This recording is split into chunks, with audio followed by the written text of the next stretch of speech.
City is almost definitively older than the concept of any kind of state. But that's what makes the concept of state and country softer than the definition of city. City is far more precise than state, interestingly. But right, you can have a city-state, yeah.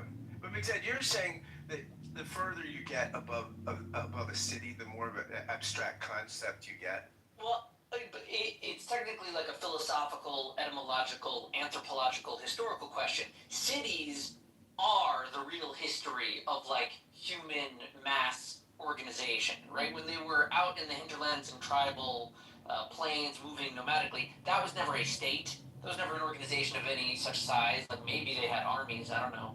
But like that was not over a particular region until you get to state era. They don't have that like conception of like beyond that until after cities come first. First they have an idea of the cities, these big like hubs where a bunch of the people are, main streets, commerce, farmers trading their wares, and then like that commerce produces enough wealth that you get centers of authorities. So the cities often seats of power older than a state or country, which has shifted. It hasn't always been a state or a country. Sometimes kingdom or land or regions or realms. All of these are vaguer terms. Like city has been kind of stable as a term as far back as we've been using it. State and country have shifted a bit as we've defined the right of states or monarchies to exist more recently, historically. So, like, it is a fun question. Does a state have a right to exist? Before you ask whether a state has a right to exist, you gotta say, what is the state? City's a little easier. Like, you can really isolate the regions geographically of a city. State, the borders are gonna shift, their names are gonna change, the languages will change. Sometimes they'll end up on a different part of the globe. You'll get a New York and a New Jersey. States are tricky. I think that states are actually just like the similar definition to a city, but just larger, right? Before that, they were more so empires, and empire, at least in the Western sense, the empires decided to isolate themselves instead of spilling out and spreading and creating conflict with each other. They decided to create a more clearly defined border structure to encapsulate their territory and their power and their legal structure and their municipality. Yeah, and I think at least that the concept of city and state are contrasting from each other. They're both different conceptions of the development. I think city is a little bit biological and organic, the harmonizing of the people, and then that results in a general kind of domination over the regions nearby beyond the actual, like even if you were to define these exact borders of, say, London, you're still going to say beyond that, this thing is having an effect on it. And you're going to say that there's some broader notion. And the state, in my opinion, is a bit of a reaction from the broader region saying, we're encompassing this city in this broader bubble so that we can have like a voice from the rural or suburban perspective. That it not just be like sort of a black hole sucking into the city, which we've seen happen in different places. Can we address what's going on in the chat? You know, if your neighbor has guns, rockets, machine guns, grenades, and they constantly kill you with them, well, guess what the military does? They go across the border and they kill the killers. And guys like Honey, I hate to say it, but you could be a pussy. That sounds like the candidate for U.S. Congress. She doesn't have a problem with shooting and killing people as long as it's her people doing it right. Well, see, in our world or clown world, it's called security or safety. And when violent terrorists try to kill you, you kill them first. That's called common sense. He's right about this stuff. You don't have to cut him off. He's right. And what's weird is that when somebody says genocide, I say, okay, what's your definition? The intent to wipe out a people. So I say, well, Hamas put it in writing, and then they did it. Then they leave the room. Because the facts are right in their face, and they're just indisputable. And I'm sorry about Denise, Scott, but again, if you have a spin and somebody counters your spin, and that makes them uncomfortable, then they leave. I mean, yes, Trump has many bad things. He's clumsy. He's petulant. He's vengeful. He's egotistical. He puts his name on things. It's weird. But he's doing things that needed to be done, and apparently the system that we had in place was not able or willing to do those things. Things like telling NATO you're going to have to pay your fair share. Things like exercising American military force against our adversary, China. The war in Iran is a war against China's proxy. The Islamic Revolutionary Genocide Corps is China's proxy. And we had to give them a big kibosh because China is watching us to see what they're going to do about the Strait of Hormuz, the Strait of Taiwan. That's what this is all about. And it's hard for some people to think Hormuz. Yes, Iran has tried to close Hormuz before. And like to reduce this war to one narrow strait is to miss the bigger picture, which are the nukes. The big picture is the nukes. Yeah, but they seem to be the nukes, but I think historically, if we look at it, right, what was the at least the wars around the Spanish Inquisition about?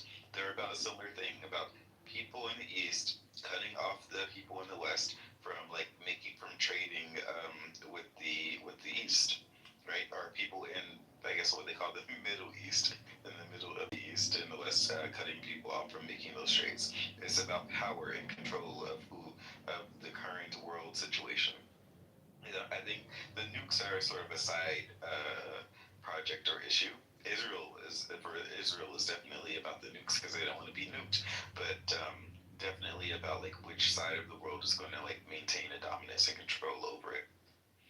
And when you are possibly going to destroy some a collection of people, especially the more powerful people's economy, which I think is what China is planning on doing, at least in the long run, to destroy the West or America's economy and the petrodollar, then the consequences are going to be a retaliation.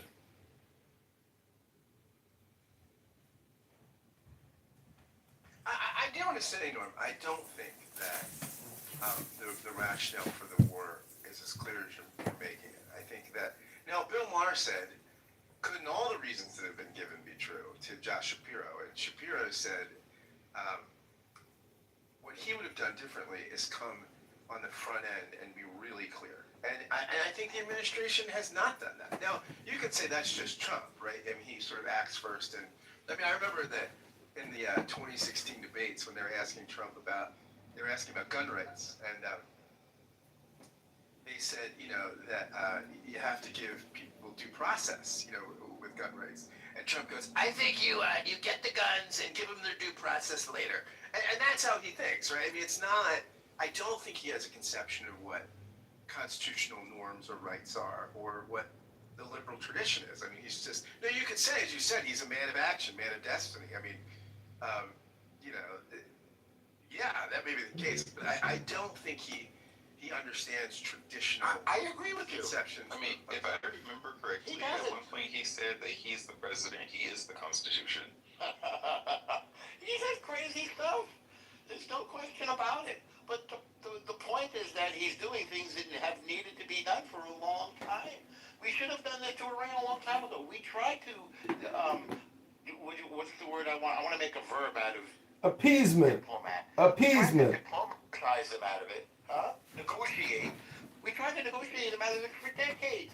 We did the same thing with North Korea. Jason, I'm glad you're here. We tried to talk North Korea out of having a bomb. It didn't work. And it didn't work with the Islamic Revolutionary Genocide Corps. It ain't working. Meanwhile, I mean, one of the big triggers of this war was the people rising up in January. That was a big thing. And then the fact that all the mullahs were going to be in one place so we could check out the supreme leader. That was a big blow. That was, in a sense, a regime change. Because it's not the same, by the way, it's no longer, run by a religious leader. Now it's being run by, the Speaker of the Majlis, which is their parliament. So yes, the regime has changed. They're in disarray. They're running around like it's just weird that the reasons are so clear. The reasons have always been no nukes. And the fact that people won't accept that is puzzling to me. Like, why can't people say that the reason is no nukes? Everybody knows that that's the case.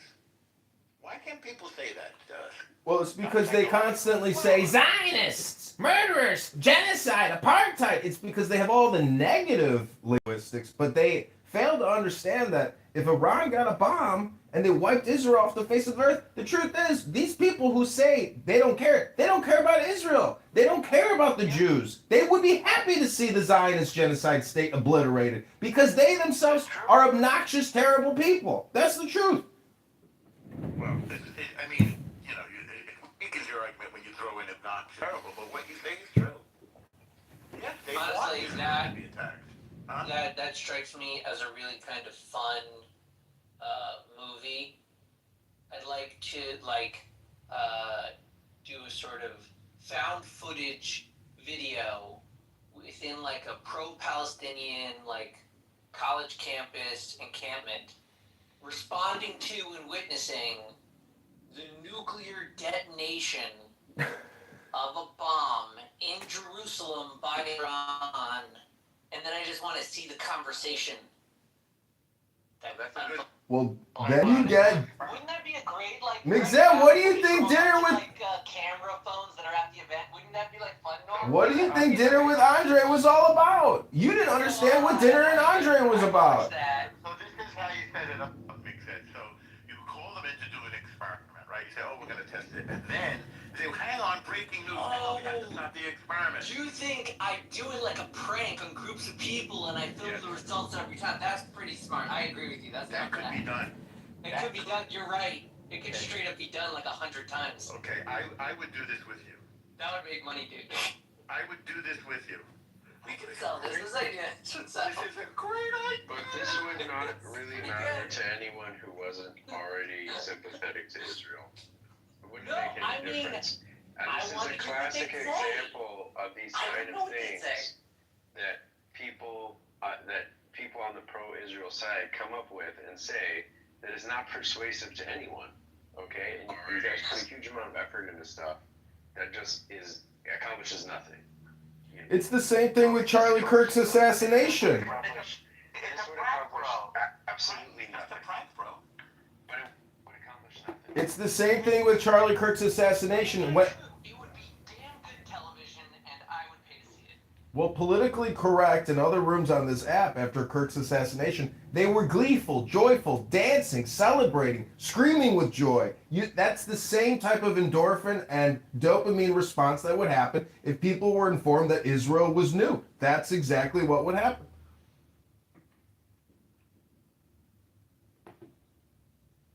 How long would it be, McFed? Is he here? I'm still here, yeah. What happened to Spot? You're saying how long do you process that through the thing? Well, I was. No, how long is the film? Half an hour? 90 minutes? What? Well, I was thinking it through as a story. Since it would be found footage, it would be roughly 2 hours, roughly. Wow. So, meaning you get something 30 minutes before, and then within that 30 minutes you're getting the news and settling down, and then they all hanker in so that we're all just now in a room. I was thinking in terms of a movie, and then the other 90 minutes are just the conversations that develop organically amongst the group. But you're saying let's do it like a prank. We'll leave them locked in a room thinking this is true for 10 3 hours, 5 hours. It's going to be another idea. You can poke them. And like, if you're producing it, you can really just play with them. No, what you do is you have a group of panelists that hate Israel, and you get them to talk about the conflict for 2 hours, and then you say breaking news: Iran has detonated a nuclear bomb, and then it's a hidden camera show. They might expect it, though. If we're already talking about Israel, then they're going to know this is a bit of a trick. But if we're talking about something else entirely, then it would come as a shock, so they wouldn't be able. Oh yeah, we can say before you go in, people have to turn their phones in. This experiment won't allow for any phones. That's already suspicious, dude. It is. You can come up with a reason for that. There's How a many times task. take your phones away? There's a task or something. Yeah, I'm just saying. You have to think through the But it's like, traffic. how do you get the right people? And that's where I think you got to come up with. I think a taste test is the right way. We're gonna do. That's funny. Turkish coffee. It's a Turkish coffee taste test. That's what. And so you'll get all these people in there, and you'll get the right kind of people. And the other thing I was thinking is you could do something that's like definitely going to bring you college students, or definitely going to bring you Democratic Socialists of America, right? Like, what'll bring you DSA party members? Wait, actually, I think the World Affairs Forum with Amir is actually already the movie that you're looking for, and I film it every single evening on YouTube. You film that room every evening? No, not every evening. Not every, but for a while I was, but it's just, it's so boring, essentially. But he's at, what is it, day 59 or something? He holds the show every day. And what did they say about the war? They're against it? They're for it? I actually don't listen to it anymore. I've out-processed. I'm simply in the recording industry. I don't listen to anything. I just simply record and submit. You're just the technician. You're an engineer. Correct. I'm a producer, engineer.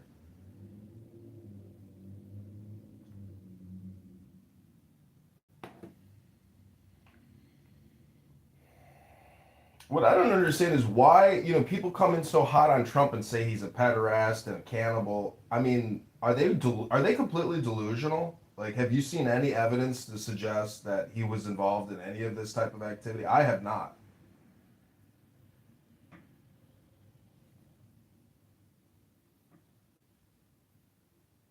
It's just slander, defamation against our great president.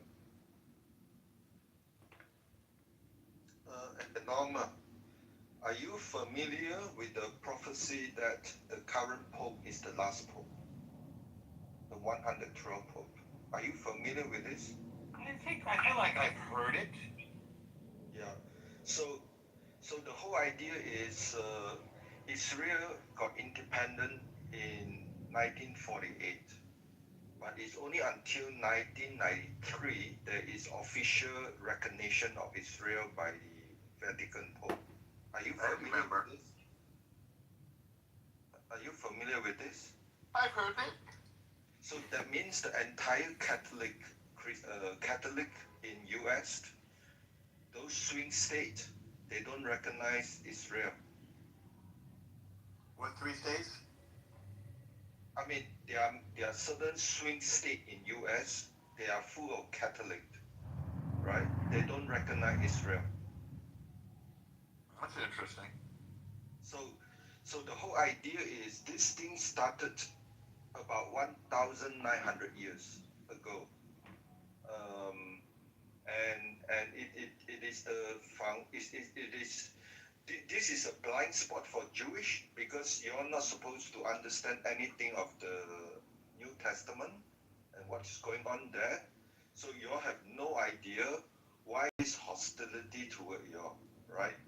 So the question now is, according to the prophecy, which is around 1,000 years ago, there's this Irish bishop. He had the gift, and he basically predicted 112 Pope, the name. And according to my investigation, many believe they are quite accurate. And usually for the first 111, It's just a couple of words, but the last one is a paragraph, and that describes the current Pope Francis. And so the problem with Pope Francis right now is whether he accepts that prophecy. That means he's the last Pope. That means that is the end of Vatican once he's gone. So that is one way of thinking of it, and because he's the last pope, the paragraph say correctly, he's the end time pope. That means he has to accept the fact that during this time there is a lot of tribulation. Honey, you were pathetic. Just use your voice. No need to be a chat warrior. That means Speak. today we just saw Japan get another 7.5 earthquake with a potential tsunami, and they have already registered about close to 1 meter tsunami, yeah. But and then there are war, right? And we already seen the war, Ukraine war, Middle East war. See how and Dave so uses on. his voice So to all these express are his signs opinions? of tribulation, and Pope Francis should accept this truth. Honey, come make This is an your end time, points. and it's not the time to preach about peace. You should only preach about peace after the end time, right? And therefore, Let's hear your we have a contradiction here, your grand right? He's going around talking about peace utopia. in denial that he's the last pope and it is tribulation. His job is to help people to prepare. Honey, come make your points about reality, history, and human behavior. Let's hear about your grand utopia. Enough. Actually, According many to Honey. churches are failing, right? And so very behind schedule, and everything is written in the New Testament. Obviously, if you are Jews, you reject all this stuff, and therefore it's a blind spot for the Jews not to have a bad. Hey Ahmed, mute your mic. For the current end time, and therefore you don't understand why they are, Tucker Carlson and all these Catholic, yeah, that is they are brought up in this lack of understanding. Israel is not a physical Israel, and therefore they reject the physical Israel. So it's only 1993 officially they recognize physical Israel, but only until the German Pope Benedict in 2003 he started the whole process of talking about fulfillment framework. That means Israel is fulfillment, and is a direct challenge to many people. I think it could be Scott as well. They are practicing replacement theology, and that has been going on for 1,900 plus years. Hang on 1 second, Dave. I think I find your theories fascinating, but I'm worried that other people may struggle with them because it's a lot to take in. So let me go slowly. Yeah, ask question then. Yeah, let me put a pause in it for a second. I'm just going to mute you up. I just want to say, does anybody else want to come up to the stage and share their reactions? Number one, do you think that Trump should resign? Number two, do you think that resigning would redeem him? Number three, if you think Trump should resign, why do you think he should resign? Again, you have to look at it from his point of view because it would have to be obviously his decision. All right. Meanwhile, Norma, I'd like to answer that. Okay, good. And I want to actually make a prediction.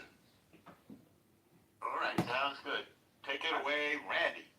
I'm going to predict that Trump will not resign. You're really sticking your neck out there. Could you want to give us a little more? Well, A, it's a gut. It's just my gut. And B, I think that resignation, one thing we know about Trump is that he's not a quitter. He's just not a quitter. And I think he's kind of, there's a lot of different views out there about this war. But I don't believe that I think this war, the current war, and I've had people say, "Hey, it's not a war; it's just something, it's something else because only Congress can declare war." Yeah, but no, I'm going to call it a war, and he does care about his legacy. He does. I to the point where I think that we hear rumors of like one of the Trump children even getting into politics, or one or more of them getting into politics. So I think he does care about his legacy. I do think that he would love to tidy up this conflict. He'd love to tie it up with a bow, and his idea of a successful war is what happened in Venezuela. They got somebody out, no soldiers died, or no Americans died, and regime change, or he'll call it regime change. That's his idea of a good war. Iran has turned into much. I think Iran has turned into a much bigger mess than he imagined, but I don't think he wants his legacy to be a failed war, because Iran, they're not the kind of people where you can have a ceasefire with them and then they'll go quietly away. They'll be crowing like, yay, we defeated the USA, we won. So I don't think he wants that. I think he's going to, he's looking for ways to get out of this with as little mess as possible, but I don't believe that resignation is on the list of options for him. I mean, what if he bombs the hell out of the Islamic Revolutionary Genocide Corps and gets out of there? I mean, we certainly have the mother of all bombs. There's more that could be done. Mm-hmm. But at some point, he wants to win the minds and hearts of the people, of the American people and the Iranian people. He wants to be the hero, and I think he's carefully calibrating. Sure, listen, look over in Russia, Ukraine. Do I believe that Russia is holding back firepower? They have. Have they really delivered everything they possibly could in Ukraine? No, I'd say no. I think they've held back because they still want to win the minds and hearts of the people. Maybe mixing wars, mixing metaphors. So now you but Republican? I think he's carefully calibrating it. That has always been an option. Look, the U.S. has nuclear weapons. No one is really suggesting that we use nuclear weapons on Iran. I don't think Trump wants to be known as the president who did that. The first president in 75 years to use a nuclear weapon. But he doesn't want to lose. But I don't believe that of all the things that are on his list, like all of the outcomes that are being presented to him, I don't believe anyone is presenting him resignation. That he is not a quitter. okay. So that was a sort of a spiritual redemption thing. I just want to move it around and make sure, there's a lot of people in the room. Does anybody else want to come up and talk about whether Trump should resign? Why should they resign? What would you What's that, Johnny? Johnny boy? Allahu Akbar? What he should do is Hi, Randy. What the fucking guys? He should keep my name out of your wife's mouth. Okay? You know what, Randy? Keep my name out of your wife's mouth, sir. Okay, let's not. I don't want to scrape the bottom here. Okay, listen. Here's the thing. I think what Trump should do. You know, Randy means in Hindi prostitute. Randy. You seem to like saying my name. Thank you, sir. Can I jump in here? Yeah, I'd love that. Please do. We'd love that. Okay. It would be great if he would resign, but he doesn't have it in him to resign. He will go down screaming the same way that the Islamic Republic will go down screaming. Neither of the two are willing to give an inch. Neither of the two will resign. If Trump resigned, it would be Vance. Would that be better? I mean, I think Vance has more experience, but I don't think it'd be better. I think all three who are in line to become presidents wouldn't be better. I think we're in a really bad state right now, and I don't know where we're going to go from here. And if Trump uses the nuclear bomb or flattens Iran, the people in Iran are not going to be happy. Right now, we've killed to the top supreme leaders, but now the IRGC is in charge, and they're far worse. Same way as the MEK would be far worse. So we're really in shit right now, in my opinion. Now, you're maybe the only person this morning, one of the few people, period, who understand that previously it was a theocracy, the theocratic layer, that's hard to say, the theocratic layer has sort of been eliminated, right? That was the supreme leader in the mullahs. So now we're in a slightly different position. Could you help us to understand who this Islamic revolutionary, I call them the Genocide Corps rather than the Guard Corps, the IRGC, but could you help us to understand what is this IRGC and why is it even worse than where we were before? Well, I mean, I don't know for a fact because I don't know exactly. I think Arash would know more, but I think a lot of people in the IRGC are not actually Iranians. Neither were the supreme leaders, but they don't give a shit. None of them give a shit about Iran. Who are they? They could care less if Iran was bombed. Are they from Africa? They don't care. They don't care about the country. The people do, and the people want this regime to change. They want the supreme leaders gone. They want the IRGC gone. They want their freedom. But I don't know how they're gonna feel if a nuclear bomb is used. I mean, how would we feel, right? Well, let's back away from the nuclear bomb because hi, brother. Nobody wants to use a nuclear bomb because that's going to start a nuclear war in the end of the world. So let's say we stop short of that, but we are talking now about escalating. We've moved tons of troops to the region, and Trump is governing under what is known as the madman theory. Maybe you knew this, Hope, which was originally pioneered by the great, and I say that ironically, Richard Milhous Nixon, who Kissinger would go around saying, listen, I don't know about this guy. He's a little crazy. He'll do anything. Which is why we've moved all those troops to the region, even though the country America really doesn't want to see troops on the ground. But, the idea is, well, Trump will do it anyway. It's his last term. And Trump is capable of escalating the devastation. One second, brother. Trump is capable of escalating the devastation on Iran. Do you think we should escalate, Hope? I mean, I think the only way we can get rid of the people that are there now in charge is to have troops on the ground. I don't think bombing the country is the way to go. All right, now hang on because Cass wanted to speak if that's okay. I'll just move it around because you seem to have something. And I'll put you on the spot too, which I apologize for. Cass, what do you have to contribute? Why should Trump resign? Why would the greatest president in America in history resign?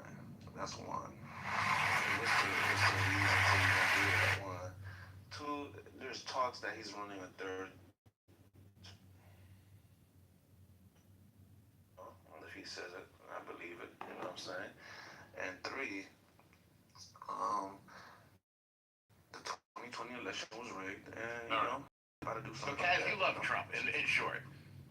Yeah, I fuck with Trump. Well, and now, is it fair to say, may I be so presumptuous to say you might be an American black man? Yeah. All right. Okay. Zeigazun. And tell us, why, as an American black man, you love this guy? Because I'm not just like most dumbass, stupid ass black people that don't know shit, that just want to be a victim all day. And I was born in Haiti, so I don't think all these vaccines, they ain't shoot my mother with all these vaccines clogging my brain, judgment and shit. But yeah, I fuck with Trump because I see the good shit he's doing. I'm logical, so I resonate with logical people. Why wouldn't you need an ID to fucking vote? What sense does that make? If somebody doesn't like that, then those people probably cheat and try to cheat during the elections.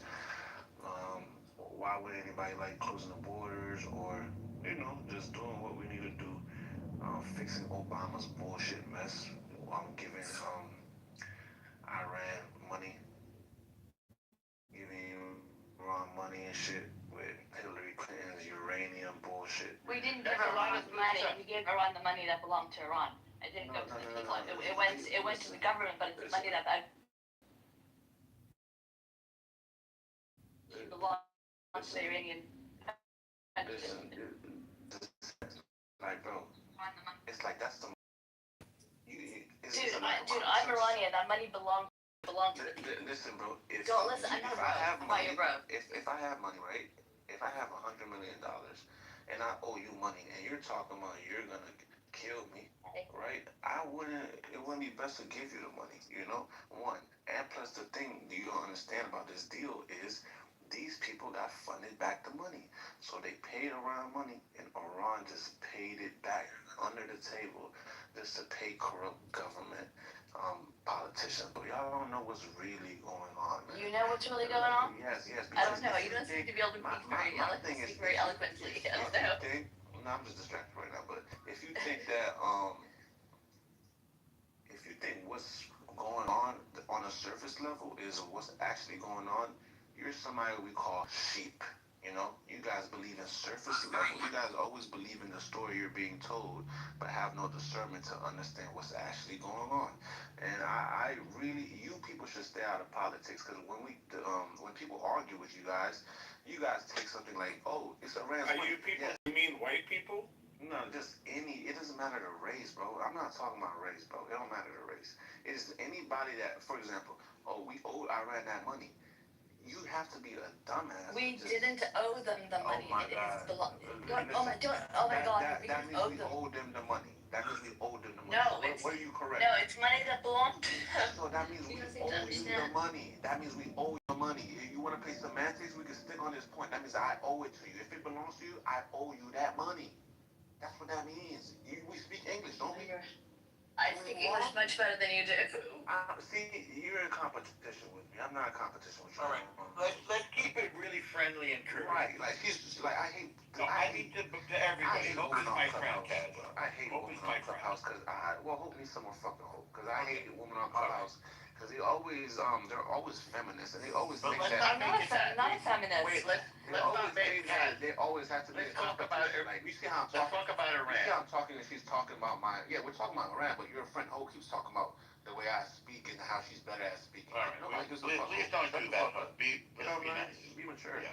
But these people always think the surface level shit is what's actually going on because they have no discernment and judgment to actually figure out why these things are happening, why Trump says the thing he says, why does Trump joke around about Obama and Hillary Clinton being arrested, why does Trump always criticize the deal Obama made with Iran, why, and they think that they think they're told everything. You guys are not told everything because you guys are idiots. So you guys have to believe the surface level shit. But Kaz, have you been told something that we don't know?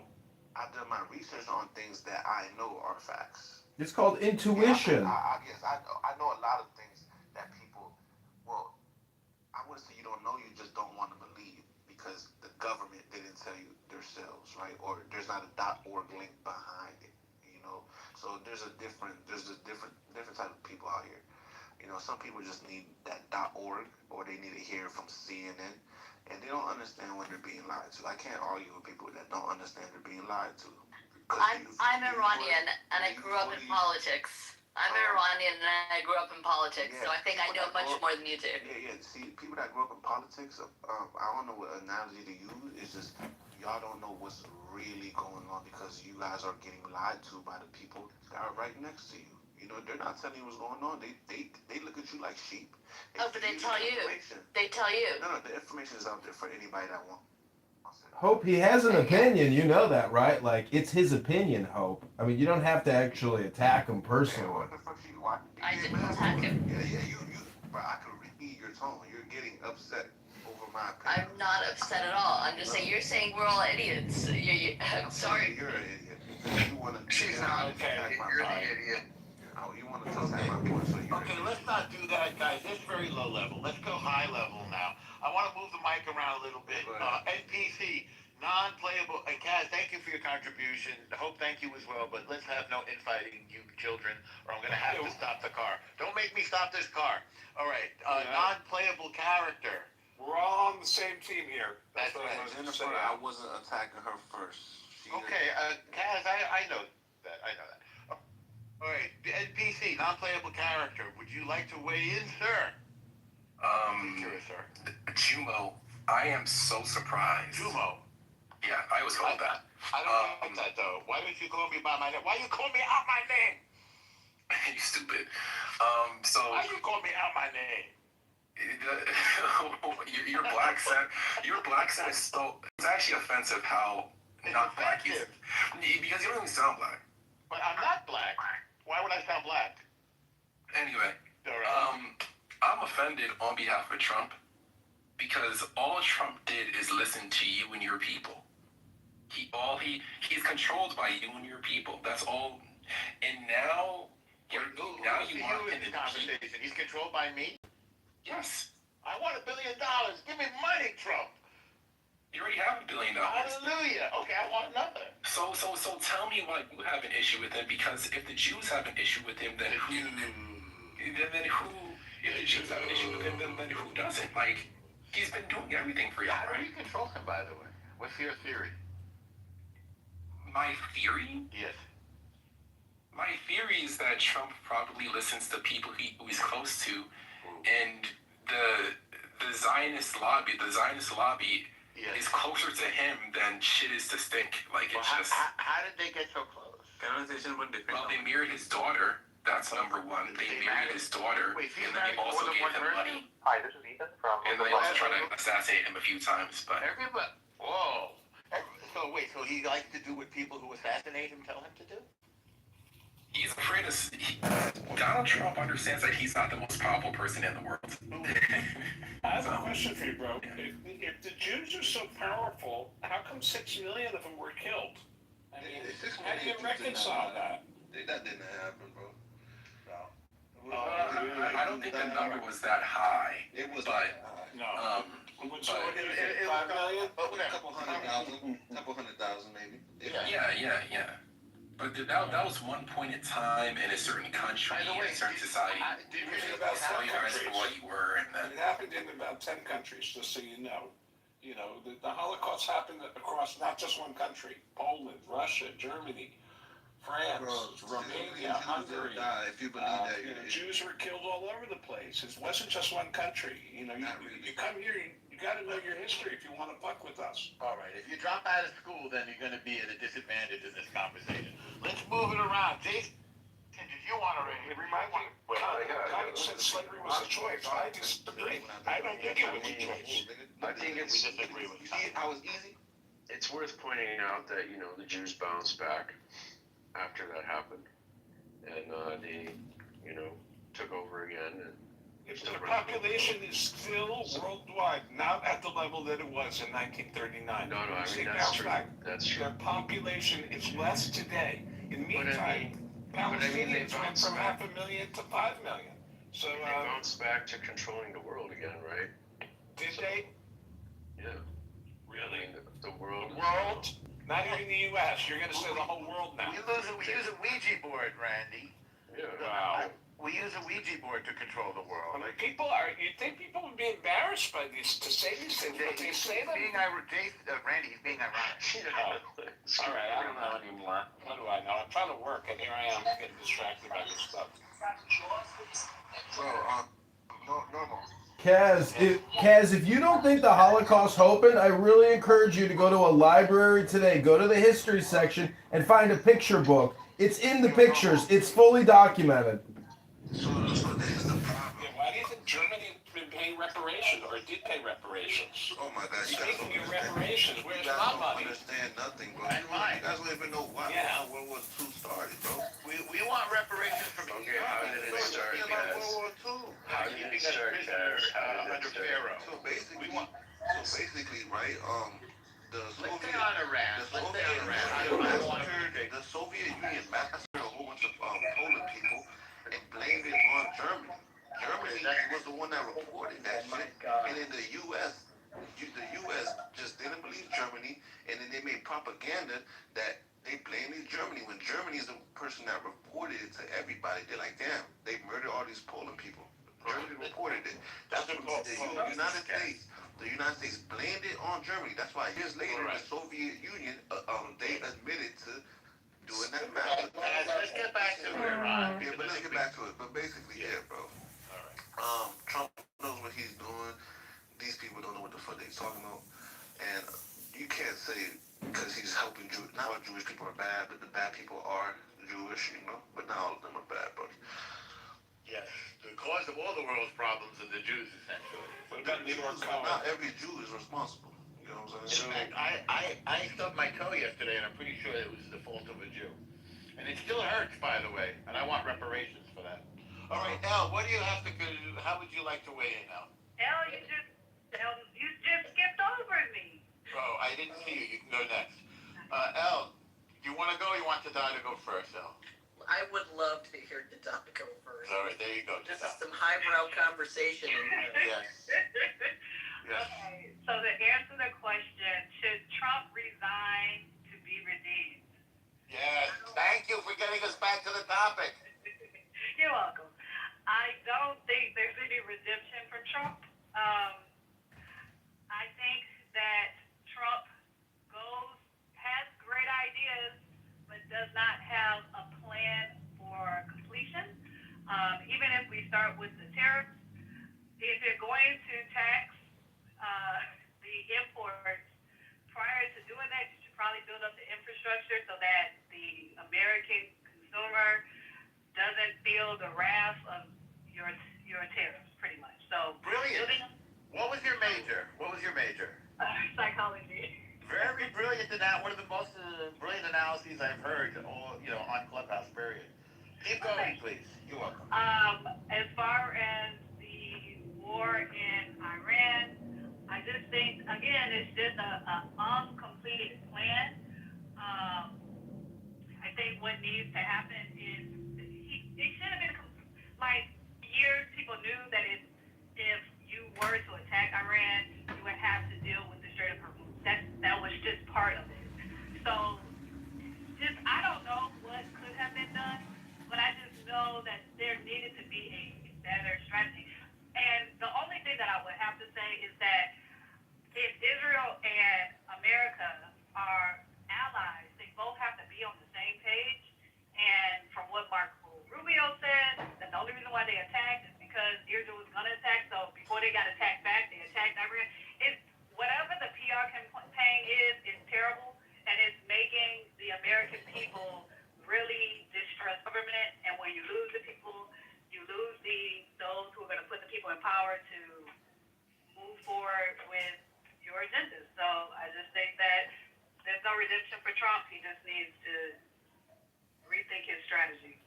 Well, I want to clarify something about Rubio. I mean, Trump, Rubio, and the Minister of War, Pete Hegseth, said during the negotiations before the war that there were 4 demands that the U.S. was making, and that was no nukes, no ballistic missiles, no terrorist sponsorship, and no attacking your own people. Those, you could call them the 4 no's. And as a person with a larger than average nose, I like that designation, the 4 no's. And then when somebody said to Rubio, as he was sort of in transit getting off a plane, why now? He said, well, I mean, Israel and the U.S. were sharing intelligence, and Israel thought this was an opportune time, and that if Iran responded, they'd hit American bases, so it would be better to do it at this time. And U.S. because we share intelligence. So the idea that Israel dragged us, and I think is sort of a misunderstanding of what Rubio said. But the reasons for the war start with no nukes. That's clear all along. We've been working on no nukes in Iran for decades, really, and they've proven themselves to be unreliable in diplomatic solution to this problem. Same way North Korea, as somebody said yesterday, one of the admirals, North Korea also was incapable of negotiating about not getting nuclear weapons. So, I mean, I think nuclear non-proliferation, I think, is essential here. Somebody else pointed out yesterday, by the way. In Chicago, I want to talk about our budget. No one loves paying taxes. They are our shared investment when we spend them wisely. We will make them fairer and simpler, not heavier. In Chicago, I want to talk about our budget. No one loves paying taxes. By the way, I think there's negotiations in Islamabad today. I'll ask you one final question before I let you go. We've talked about it time and time again on Chicago Report, the team takeovers. A lot of people seem to pass the buck when it comes to this topic. They say, social media is to blame. We rarely hear that people come. I'll ask you one final question before I let you go. My only pushback is, again, because the PR has been all over the place, the messaging, just the American government, when it comes to saying one thing and meaning something else, they're good for that. So you've lost the trust of the American people. when we were back in June and Trump said we have liberated the whole system, and you put us under the impression that they don't have the ability to build nuclear weapons because you took everything out, and that's what was told. But now we're a year later and you're doing the exact same thing. So a year later, it's 50 days later. Isn't it fair to say that they're rebuilding, or that we didn't get all of them? Well, I mean, do we have to be so literal? Because there's some reports that said that there's some reports that people are saying, and again, this is what's in the news. Some people are saying the CIA said that they didn't have the capability. Some people are saying that they do have the capability. It's just been all over the place when it comes to. What is their intent, though, Tada? What's their goal? Their goal is to get a nuclear bomb and deliver it with a ballistic missile. That's their goal. That's their security package. Tada, you're looking at it from an American perspective. Look at it from their strategy perspective, and you'll understand why America's doing what it's doing. Alistair, with North Korea, they didn't do anything with North Korea. They didn't do anything with Pakistan. They haven't done anything with all of these countries who've been going for the same goal. Even if it's considered, but now we don't have beef with North Korea. Everybody is playing nice. So it seems like we do have beef with North Korea. Well, not to the extent. No, we don't, bro. We're Not not to the information. Not They're under sanctions. I can read you what the sanctions are. North Korea is exporting weapons to Hold on. Nuclear Iran is a much.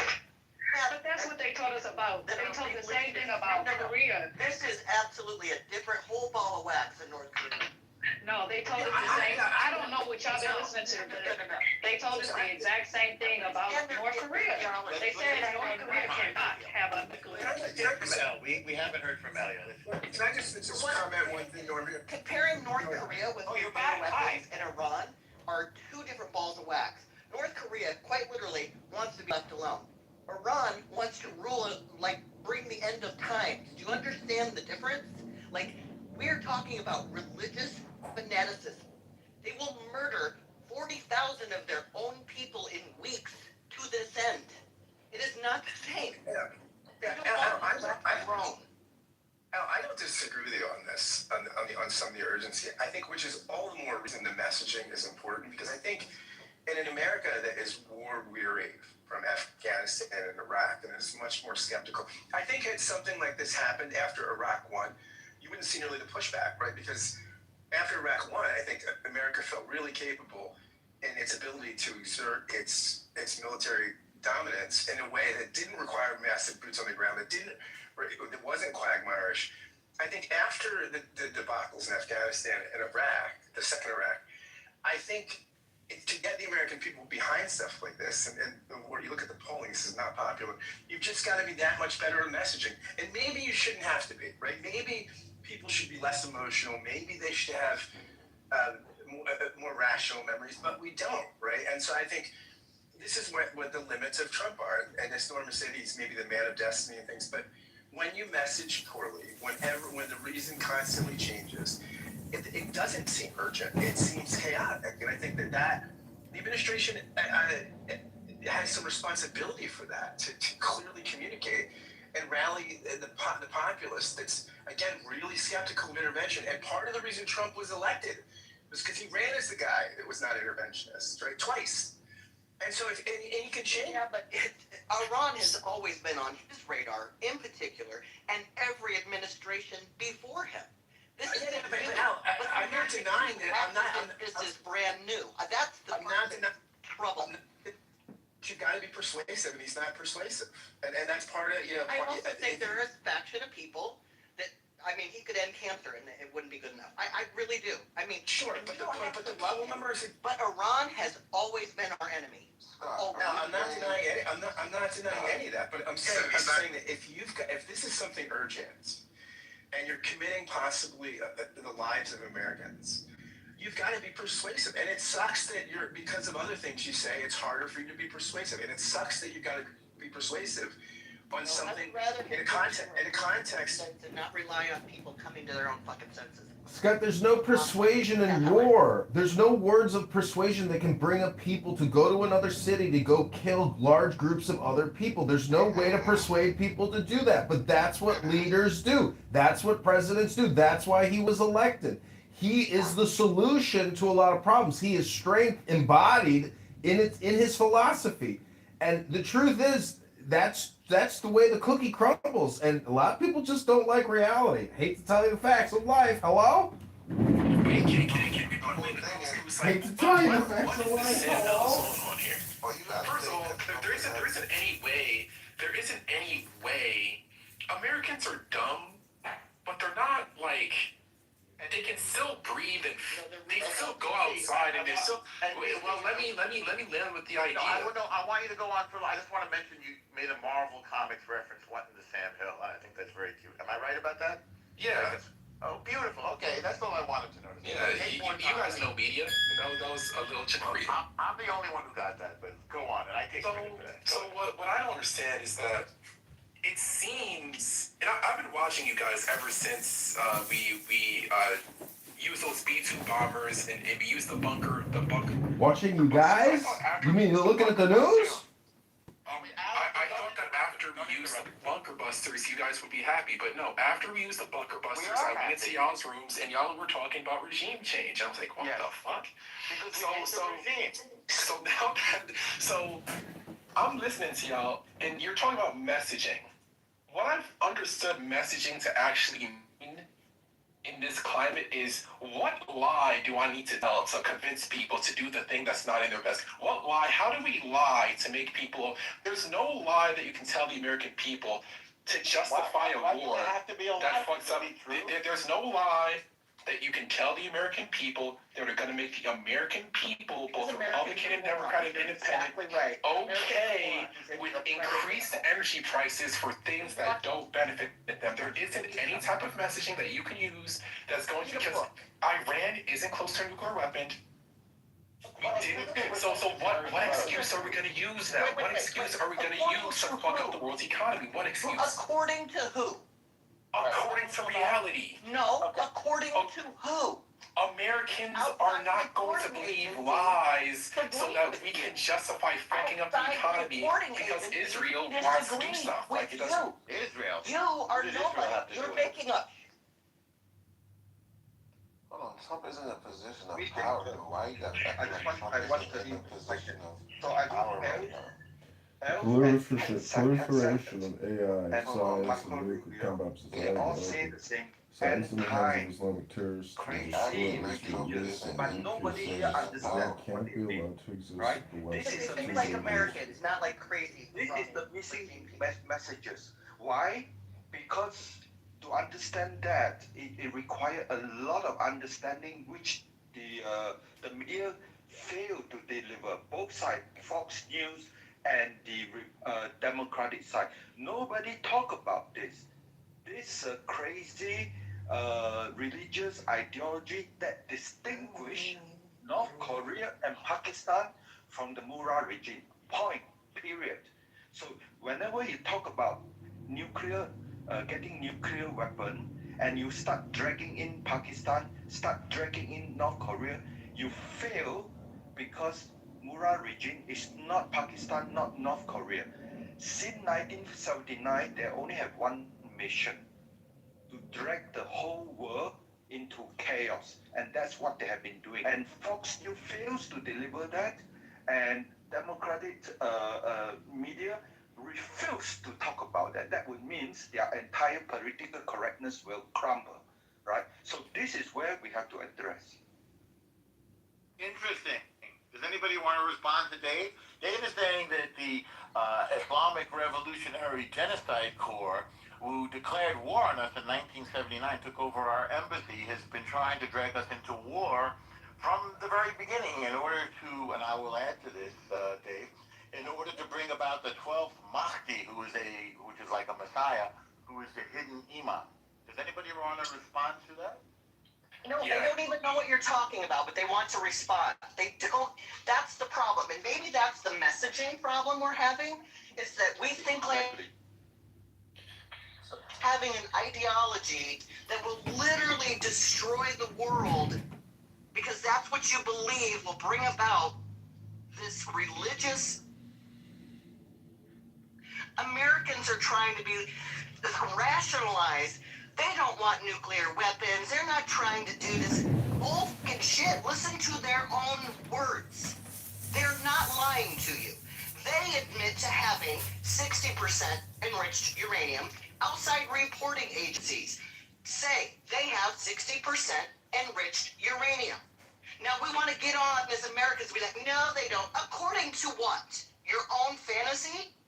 No, but we got, okay, so I am an imperialist as well. I agree with what you're saying, but the issue is that you're so biased you don't even realize that you're lying. That's how, like, what the fuck are you even talking about? Let me tell you the manipulation that you're undergoing, but you think you're so do you think their own words are lying? Their own words. You're not. No, the thing is that you're no, actually. You literally don't know what you're talking about. I do know what I'm talking about. Can I disagree? Hang on. Wait, both of you, hang on. Let's not make it about the person. Let's make it about the content of the argument, okay? I think that I'm speaking towards the argument. I don't know this lady. I'm saying that what she's saying, there's no narrative where what she's saying. Do you understand their theology? Can I tell you That's just a basic question. Wait, can I tell you why I That's a yes or no. It's not a yes or no because I just really wanna, is. Do you understand what their motivation is? To tell you the reason why I disagree. And then after I tell you the reason why I disagree with what you said and why I feel like what you said is manipulation and it's not even coherent based on a mainstream. All right. Okay, so that's not mainstream. A year and some change ago, I'm saying the reason why I disagree. I just want to be able to land facts over feelings. A year ago and some change, they said that they were enriching uranium. I think that they were enriching uranium. There was other evidence that they were enriching uranium. It don't make sense if you're using it for civilian cases. Like if you're enriching up to 60%, the only reason why you enrich up to 60% is to get to more than 60% so you can weaponize that uranium. I think that's where they're at. Okay. So guess what our government did? Our government sent over E-2 bombers. And then we said, I just want to just saying what the fuck you saying. Go right. Your timeline's off, sweetheart. No, I just want to land. So what want to fix your timeline? Fix your timeline. It doesn't matter what the timeline is. Oh, it definitely matters. So how are the Iranians? Why can't we just bomb them? If they're back at, let's say that they're back to where they were a year and some change ago, or less than a year ago. Okay, let's just bomb them again. Why does it require a ground invasion? We haven't done a ground invasion yet. Why does it? Well, the Marines are there, and more of them are showing up to that region every single day. So they're not mobilized planes over there for fun. There's about to be a ground invasion of Karg Island. What are you talking? Let's say it's for bargaining. To let them know that we're serious. For what? No, but okay, so when I bring up facts, it's, we're not serious. When I bring up the fact, you didn't bring up any facts. You brought up no facts. She's right about their uranium enrichment, but what happened? We already did it. We already we did it already. That's the problem. You did what already? So the operation was a failure. No, it failed as in a meeting. That's how it was a failure. It didn't work. No, is what you're saying. Again, we need to do more. No, so why don't we just go again? Why do we have to actually put boots on the ground? Why can't we just go already ground? All right, that's my question. Like, why have to have boots on the ground? We don't have to deal with this, Norm. Goddamn simpleton. It's all yours. It's all yours. I don't know how you deal with simpletons all day, every fucking day. Like, I want to know the intelligence. NPC, whatever the fuck he is a goddamn simpleton. Because here's the thing, I don't give two fucking shits. Here's the problem. None of you fucking morons have any sort of intel that is above what the American intelligence apparatus has. Who are you calling a moron? That's the problem. Whoever talks as if they have any sort of intel. I'm just repeating back the same intelligence. I'm repeating back the same intelligence that you have. I'm repeating back the same intelligence that you have. Okay, I muted the room. We're gonna go one at a time. NPC, you went. Please, L, you take the mic. We got whole ass people on Clubhouse claiming to know more than outside reporting agencies, which is amazing. L, do me a favor. Don't make any. Who's a moron? Never mind that. Yeah, who's the moron? Anyone who claims to know more, anyone on Clubhouse that claims to know more than outside reporting agencies. If you put yourself in that camp, that's on you. You said someone's a moron. Is someone a moron on Clubhouse? Here's what I said. If you can clean the shit out of your ears. Anyone, not specific, anyone who cannot realize that sitting here on Clubhouse, you personally do not know more than the intelligence agencies of which we are responding to. Okay? What if we Or outside had reporting agencies. You only know what your feelings are. Talk about feelings. That's feelings. And one at a time. Put them down and one at a time. Thank you. Right. So, L, did you finish? You want to keep going? No, what I was saying was, before people got all in their feelings, which is amazing. That wasn't nice. Oh my God. What nice? Are you nice? Is this nice? Just gas like Should we talk nice? doing gas like Anyway, Franklin, go after her, okay? You know what they do or don't have from a Clubhouse perspective, sitting on your ass or going to work, or you don't know shit. None of us. But I'm going to rely on the fact that our intelligence agencies do know. Care about the truth. Why do you rely on the intelligence agencies?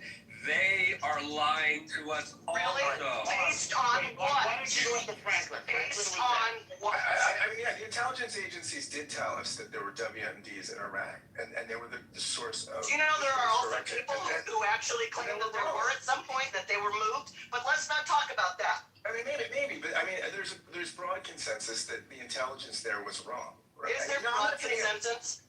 No, it wasn't wrong. It was lies. But I don't want to get into this is the intelligence agencies telling. But By also, the way, I'm not saying the intelligence agencies are wrong. Let me just go as a marketer. I'm not saying that there's not a great case to be made for Iran. I think, again, what I'm saying is Trump, we're in a democracy, right? We're in a liberal I think there's a danger in comparing past conflicts to this in particular, because this has been a problem for decades. No, I agree, but if you're the president of the United States, right, and you lead a liberal democratic republic, and part of it, public opinion matters, right? You have representatives and things like this. Congress can unfund conflicts and things like that. The War Powers Act and things like this.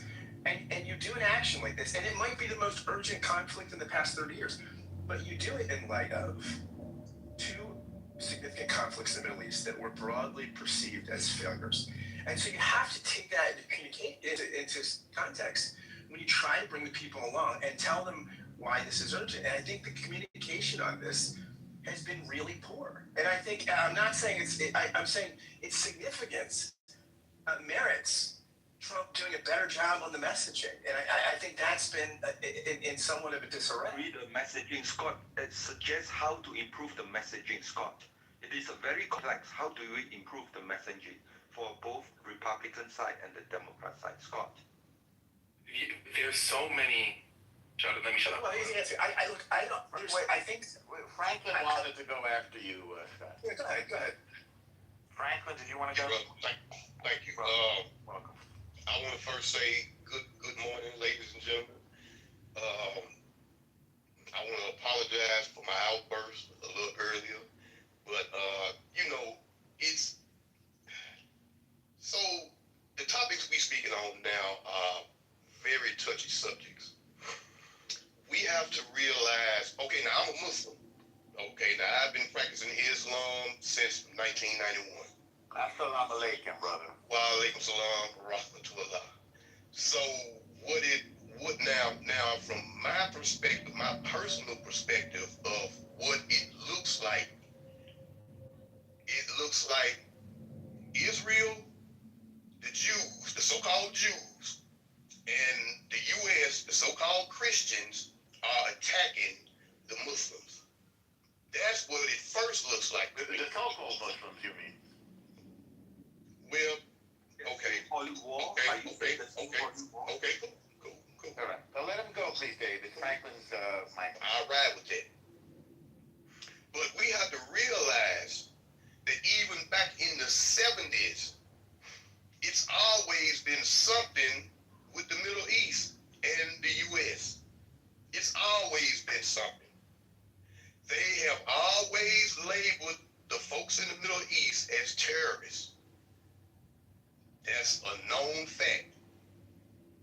But we don't see them over here attacking the U.S.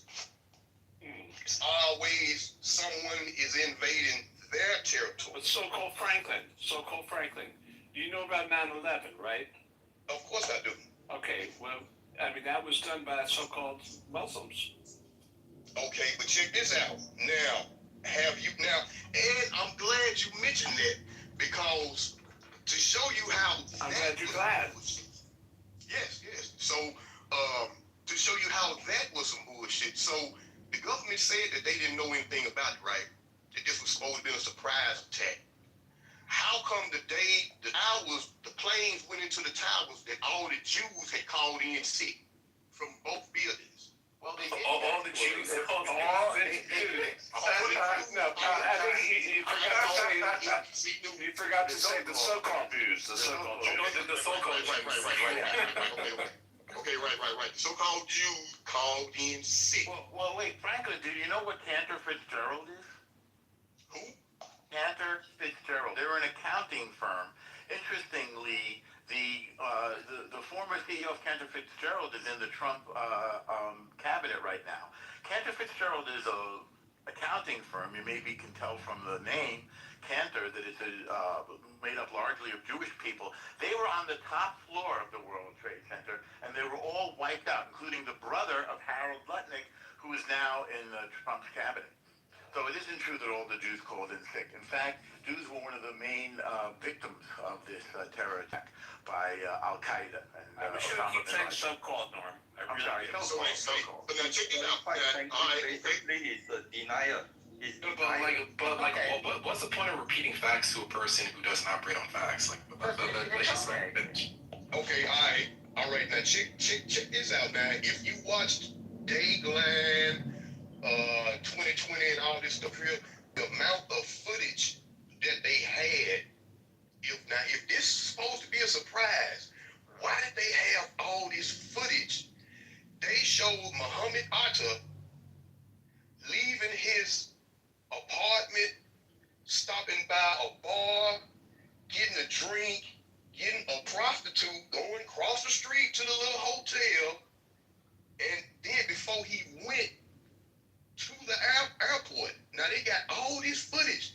The day the planes flew into the building. What position did he have intercourse with her, by the way? Can we not entertain this anymore? We have other people who have like Dave was asking amazing questions. Can we be in reality?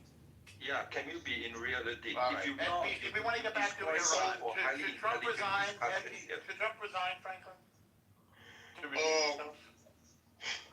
I would happen to say yes. I feel he should resign because he's a loose cannon. I agree with certain things that he's doing, but not all of them. I know that nobody's perfect.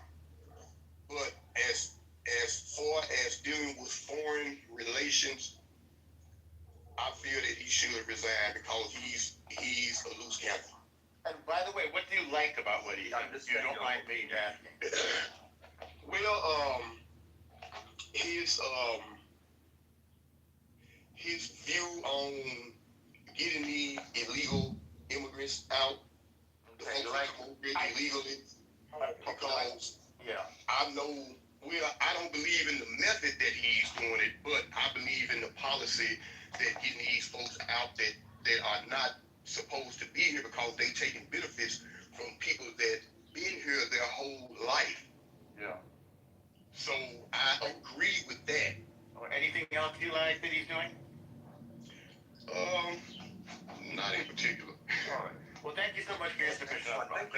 to weigh in there and kiss you. I appreciate it. Now, somebody wanted to go next. Was that, who was it? You're welcome. Thank you as well. Is it Beloved? Did you want to weigh in? We haven't heard from you yet. Beloved? Going once or twice? Off your mic, please. All right. Hang on. By the way, Norm, this was a lark of a room that I opened up this morning. And look, we've had 1.2 thousand people come to the room and 69 people now, all wanting to weigh in on such a provocative article. What an interesting turn of events, my friend. Great title, Scott. Appreciate your messaging, which Scott talked about. Can we talk about how to improve the messaging, right? So, as I say, the root of the problem is majority of American has no clue. There are two fractions of Islam called Sunni and Shia, okay? And Shia is 15% and Sunni is 85%. And since 1,400 years, Sunni, the 85%, has been systematically trying to eliminate the future prospect of Shia. And for the minority Shia, 15%, to survive, they have to do all sort of unimaginable survival skill. One of it includes taqiyya, that means to lie, and to tell everybody, I'm not Shia, I'm Sunni. That is point number one.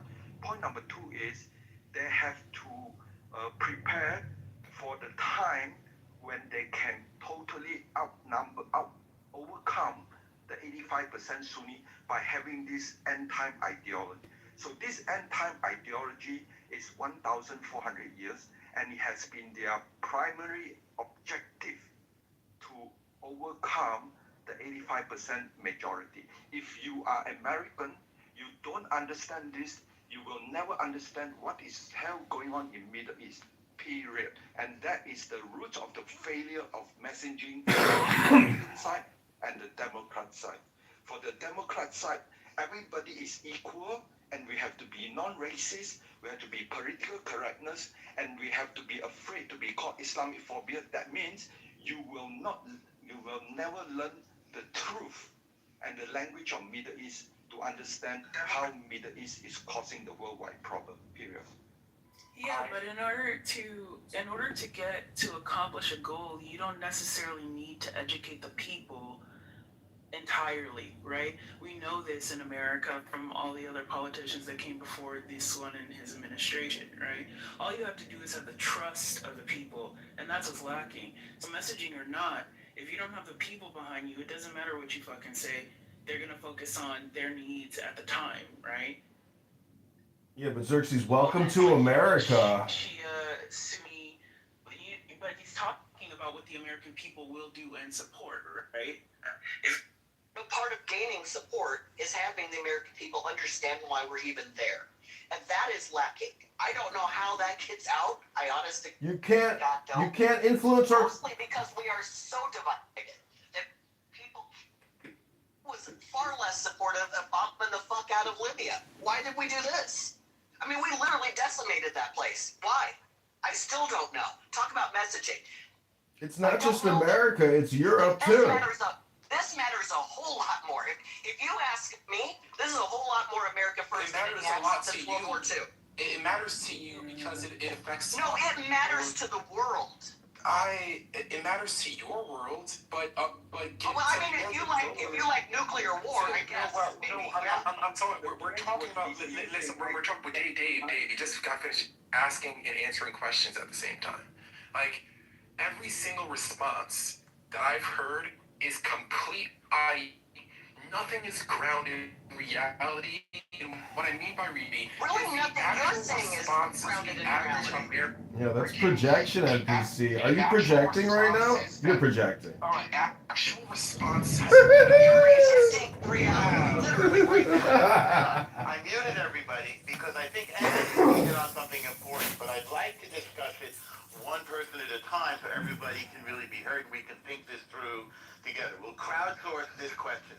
The question NPC raises, please tell me if I have it correct, is the nuclear threat of Iran, which is the Iranian Islamic Revolutionary Genocide Corps.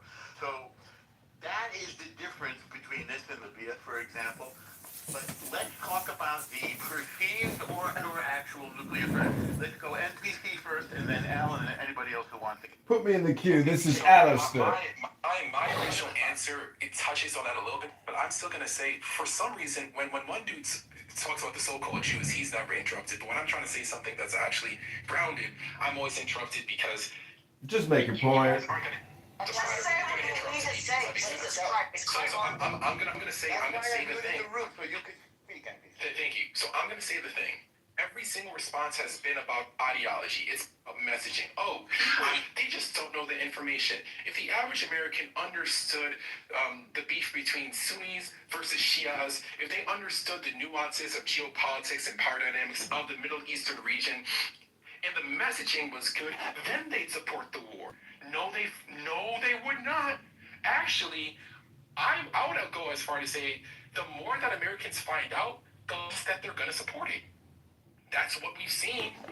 What do you understand what Americans voted in Donald Trump? Americans voted in a person. Americans voted in. I just want to hear what you said. The more we find out, the fewer would support it. Is that what you Yes. Okay. Yes. All right. Keep going. Yes. I want to hear that. So the more Americans learn, the less they support it, and the reason why is because you have to have an event that immediately affects Americans for Americans to sacrifice their dollar.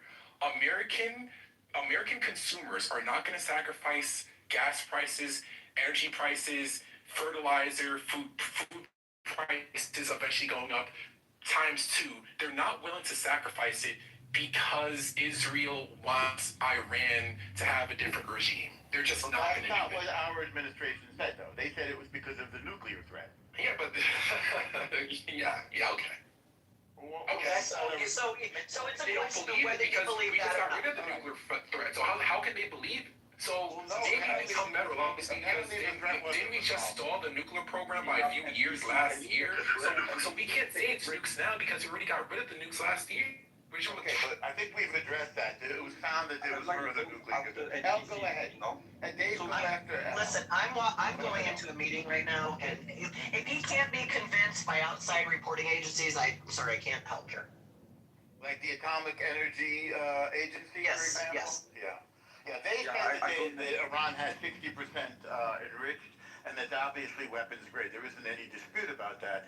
So the reason for this war is the nuclear threat of the Islamic Revolutionary Guard Corps. So who wants to go next? I go quick one. So, all right, when you talk about nuclear threat to the American, you have to talk about two things. The systematic evidence that in order to deliver nuclear weapon to U.S., right, not just to Israel, you need two things. You need to have nuclear weapon and you need to have a mean to deliver. And Israel is very near to Iran. But Iran, Murad regime, ambitious is to go beyond Israel. And he tell the world, we only have up to 2,000 kilometers. That's it. But what they've done is when they try to send two it went to the government, but it's money that is 4,000 kilometers. So that is a total lie, right? So you are dealing with the Murad regime. As I said before, it's the ideology based on Takia, means it's lying. The only person in Fox News keeps saying that this is a lying Murad regime is General Kane. He always says these people lie, period, right? And he don't use the word Takia because American will not understand. He said keep lying. And then Americans said lying, everybody lies. So what's the big deal, right? So in order to get to America, the Murad regime continuously work with North Korea, use their technology to keep increasing the range. At the same time, lying to the whole world, especially NPC. Whatever truth you say, NPC will not accept it because he lives in a bubble world, his world, right? And his world represents the entire America. One person represents entire 300 million America. But that is not whole world. The whole world is 8 billion people, and all can see the truth. The day when Murad regime delivered 4,000 kilometers, the world wake up because 4,000 kilometers means it will reach the entire Europe. And then, if you look deeper, how long does it take for Murad regime to increase the range to reach New York, to reach range to Washington D.C.? That is where we need to stop it, right? So NPC live in the bubble world. This is total lie. Okay, that is You live in I live in Texas. We don't care about no foreign wars. Right? When you tell the truth, they will totally get very angry, and that is a symptom of indoctrination. Period. So Americans, they are tired of being lied to. So first of all, the whole entire nuclear proliferation thing that worked last year, and it might be able to work again. We haven't seen evidence of it working. Let's talk evidence. I'm not talking about what I think. We're going to look at the polls. We're going to look at the why the Republicans probably won't win the midterms and the Republicans probably won't win re-election. Got it. Moderators, I'd like to be put in the queue. This is Alistair. Put me in the queue, please. Americans do not like this on both sides. Okay, so Alistair, answer me this. I'm not answering your questions. I'd like to make my own independent submission. Thank you. Alistair, you want to back and forth with? No, I don't. I want to read Winston Churchill quotes about Mohammedan law. Thank you. That will be my submission. Yes, please. All right. Okay. So I'll be very quick. Everyone keying, I'm projecting. Everyone says and by everyone, a few people. See how that works. It turns out when you look at the polling, the one single thing that Donald Trump did to fuck up his base, it isn't lying to them about the Epstein files. It isn't a bunch of other shit. It isn't like deporting a few U.S. citizens mistakenly. I'll give him that. It's this war. This war is the single worst thing that he's ever done to his own base in terms of his approval rating with them. Well, NPC, The majority of the American people do not like this war. It's not my opinion. Hang on a second. According to the polling, this was done by CNN. Only 6% of his base are against the war. That's what they found. That's not true. It is true. And by the way, I voted for Trump in 2016, so I voted for Trump in 2016. I don't even look at CNN as a reputable source. Well, it's not a poll. Yeah, but that is that 6%, Norm. Yes. Norm. Yes. Were you born in America? Yes. You understand American, the average American, if they're going to choose between gas price, oil being $200 a barrel versus America not doing a regime war, which do you choose? First of all, a regime change war that's not even working. It's not even like we got in. We changed the regime and then we're dealing with the consequences. We got in there, we tried to change the regime, we failed, and we're still dealing with the consequences. It's not like we won. Well, my answer to you is, by the way, I'm from New York. I don't know if you consider that part of the United States, because sometimes we feel different. But I understand the importance of a non-nuclear Iran as an American. All right, so Alistair, it's your turn. Did you want to... Yeah, these are the quotes. These are Winston Churchill quotes about the dangers of Islam. How dreadful are the curses which Mohammedanism lays on its votaries, besides the fanatical frenzy which is as dangerous in a man as hydrophobia in a dog. There is this fearful fatalistic apathy. The effects... Please wait till I'm finished. The effects are apparent in many countries. Improvident habits, slovenly systems of agriculture, sluggish methods of commerce, and insecurity of property exist wherever the followers of the prophet rule or live. A degraded sensualism deprives this life of its grace and refinement, the next of its dignity and sanctity.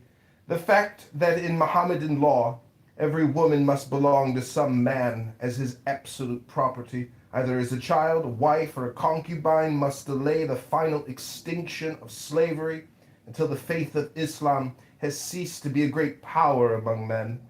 Individual Muslims may show splendid qualities, but the influence of the religion paralyzes the social development of those who follow it. No stronger retrograde force exists in the world. Far from being moribund, Mohammedanism is a militant and proselytizing faith. It has already spread through Central Africa, raising fearless warriors at every step. And were it not that Christianity is sheltered in the strong arms of science, the science against which it had vainly struggled, the civilization of modern Europe might fall, as fell the civilization of ancient Rome. Okay, now check this out. Okay, very you just read from Churchill. Franklin, you're up. Okay, so you just read some, my opinion, some racist shit from Churchill. All right, now. Well, it was against the religion, not against the race, to be fair. Okay, so peep this. The KKK call themselves the Christian Knights of the Ku Klux Klan. So what you got to say about that? They're disgusting people. I think we agree. Muslims still be hating other people. KKK is the history. No. KKK is a group of people claiming to be Christians. People? Claim to follow the Bible. Claim to follow the Bible and have been killing my people for centuries. Yeah, they're terrible. By the way, the Jews put them out of business with the lawsuit, Mars D. I don't know if you knew that. They had to literally went bankrupt because of that. Okay, so why? Yeah, Franklin. Franklin, I can answer you. We're Americans, Franklin. We're not British. We declared independence, eternal and forever. And as Americans, we are all brothers.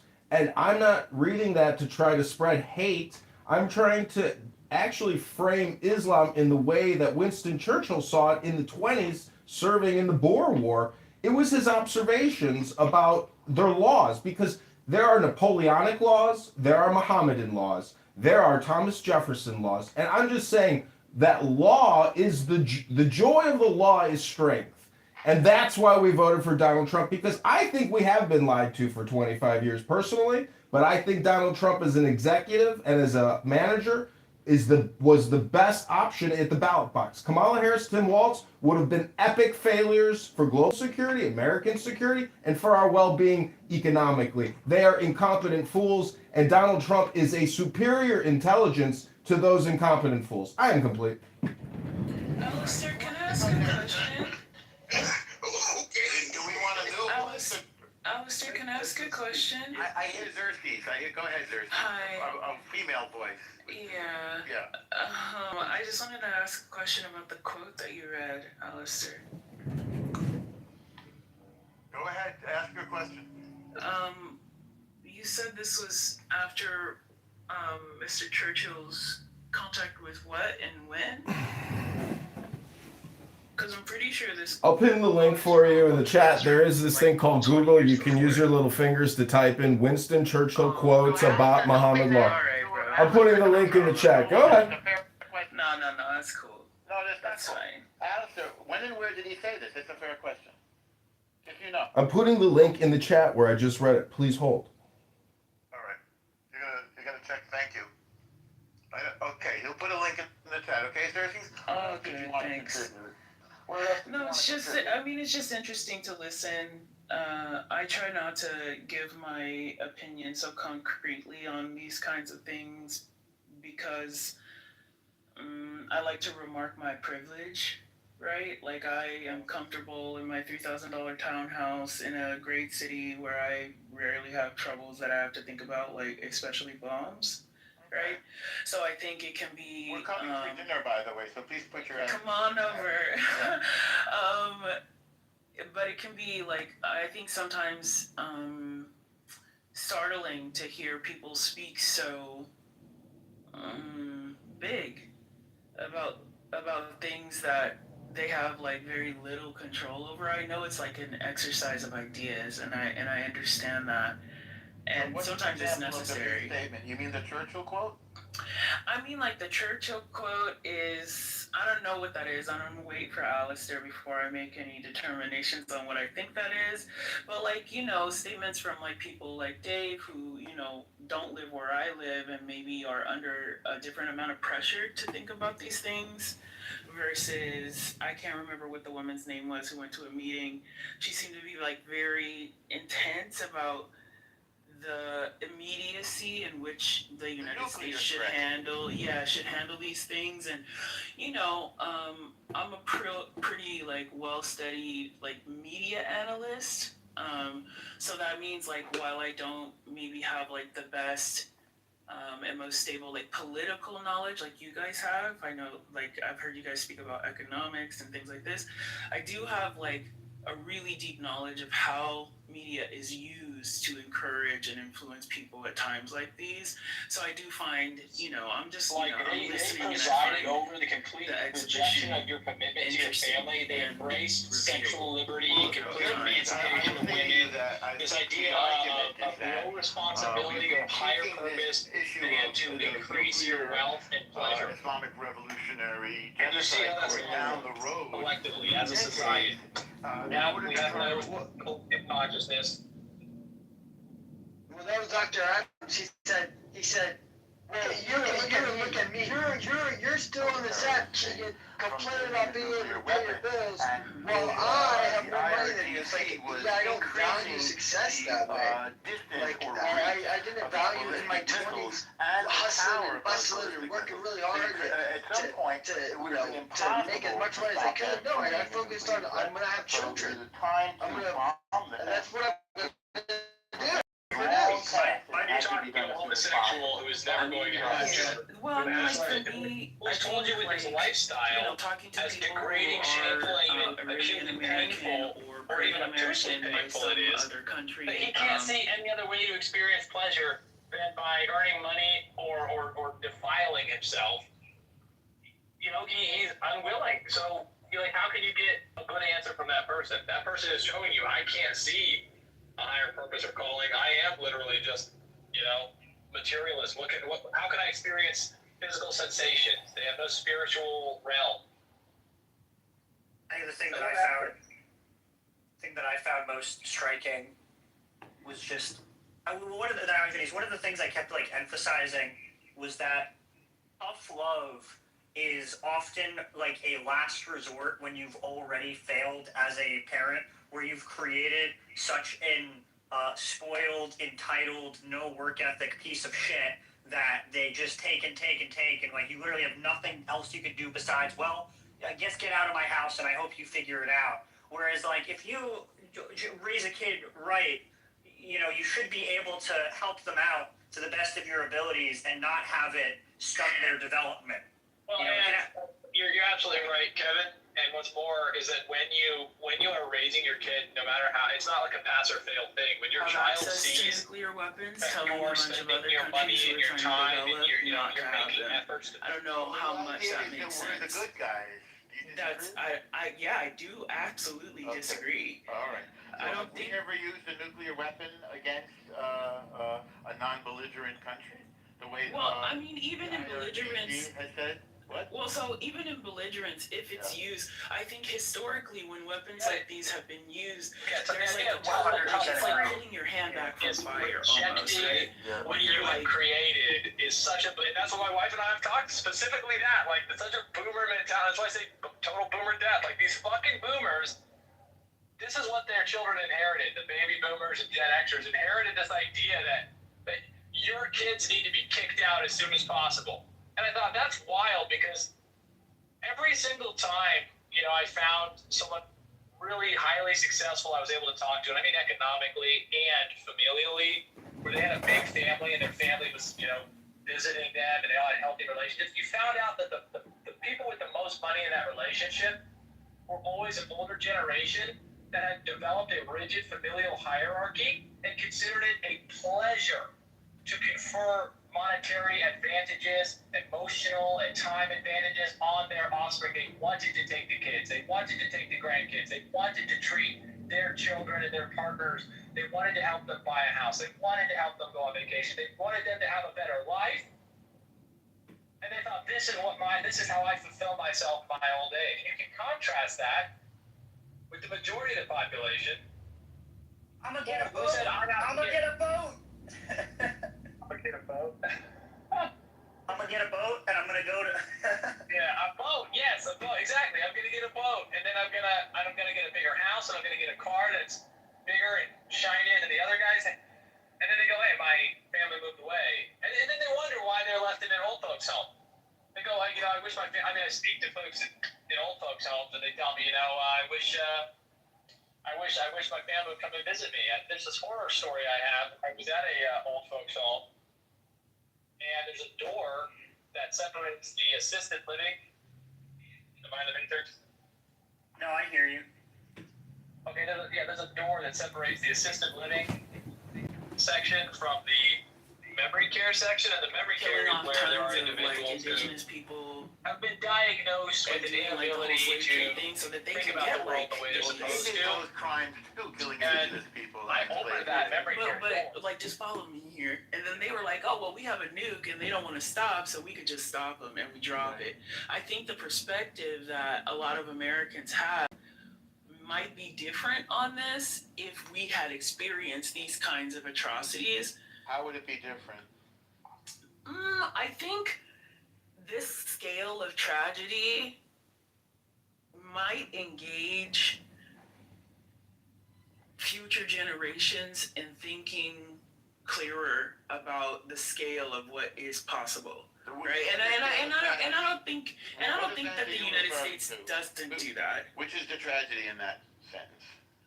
Like Nagasaki, or you know what I mean? Like, so like if that happened on our land and we knew it as our American selves, it was taught to every generation after, we grieve it.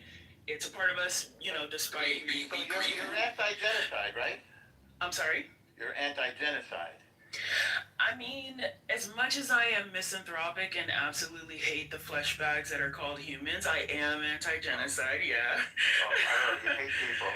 I do hate people, I really do. I think her primary argument is this. If America, Russia, France, UK have nuclear weapons, this is totally unfair based on political correctness, human equal right. Every nation should deserve the right to have nuclear weapons. That is.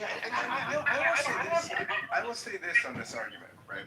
I think that we got the Ukraine to disarm, right, with regard to nuclear weapons, based on our commitment to protect them from Russian aggression, which Trump is trying to waffle on, right? And so, with the example of the Ukraine, and that the Ukraine can't count on the United States to honor its commitment.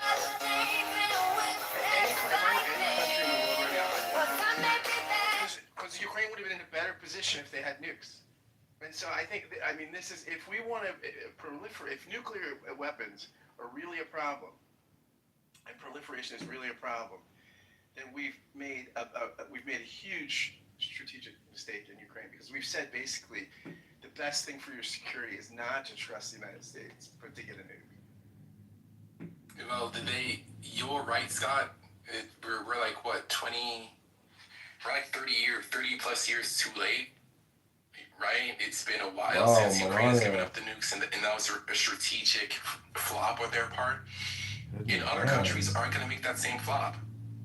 Every single country is fully aware that if you're not too big to fail, the only way to protect you from the United States is nukes. In terms of America's ability to bully you. I'm a child of the empire, so when America bullies and it benefits the people, I don't mind. But I'm just saying, in terms of like the geopolitical conversation, having nukes is really the only way that if Iran gets nukes, which they won't, but if they did, I would be afraid for my life. The entire point of nukes is that you don't have to use them. If they ever use them, they wouldn't exist, and it would be justified. I don't think that they use them, and I'm against. They said that they would. You live in an alternative, imaginary world like what Cyrus is hoping for, right? So wow, Melania, hidden hand Illuminati confirms Trump is married to a European Illuminati priestess. I'm not even saying anything that bad. Like I'm literally. What? What I'm saying is a little bit nuanced. People racist. No, but why when I speak? Left who But I'm not used to being cut off in this room. Like, this isn't like a troll space, so why can't I just finish an idea? Information that is totally To be fair, he has been cut off every single time he has spoken. Just To be fair, you don't have to complain about it. I mean, it's not a complaint room. People don't want to hear you complaining nonstop. If you have a point, just say it. I'm complaining now. Yeah, that's what I try to do every single time I do it. I get cut off. Like, and what I'm saying is, let's let NBC finish his. I have no fucking idea. Dave goes after. Okay, Dave. I support the United States. If I had to choose between Palestine and Israel, I choose Israel, even though both of y'all are on some bullshit. But I don't know what the fuck y'all idiots want to hear. Like, at the end of the day, the American people, they're not in the position to sacrifice their wallet so that Israel can gain more power in the region. American people aren't with that right now. Maybe if it was 20 years ago, sure. Right. So we don't. America doesn't want to do that. America shouldn't do that, and America isn't doing that. Frank, Dave, did you want to go next? Protect America. You want Speak to a little protect loudly and America. more slowly, and try to be very much like logical and If you clear want to and protect factual. America's citizen, right? You have to first do not go and fantasize alternative world or whatever. This is the world we are living now, right? The argument is what can we do in this world? And you have a Mura regimes when a kid know how to talk, that indoctrinate that. Follow me. Kill the America, death to America, death to Israel, right? So they systematically indoctrinate the people. How to actually realize this, right? So you have to make sure the West do not believe this is happening, so they have to indoctrinate the West. We just talk for fun. You can come up with imagination world. We're just singing for fun, right? And now they are making progress, right? Since 47 years. To destroy America, you must have a missile delivery program that can reach America, right? And then you must have enriched uranium. And during the negotiation, they say we have 460 kilogram or 60%. This is all coming from them, but they are since 47 years. They know in order to achieve the goal of destroying America, they have to indoctrinate the American, right? And the Middle East put a lot of money to the university and all this. Ask you one final question. And in order to indoctrinate the America, to train the America to, when you argue, start thinking about very creative alternative world, and so that the truth will not be told to the America. Thank you. I don't know why it seems like you're attacking the parallel universe that I was describing to Elle. We were having a conversation about how I see things, right? Hidden hand Illuminati And this confirmed. doesn't actually have Trump to is do married with to a like European Illuminati necessarily priestess. being indoctrinated not to believe or not to want.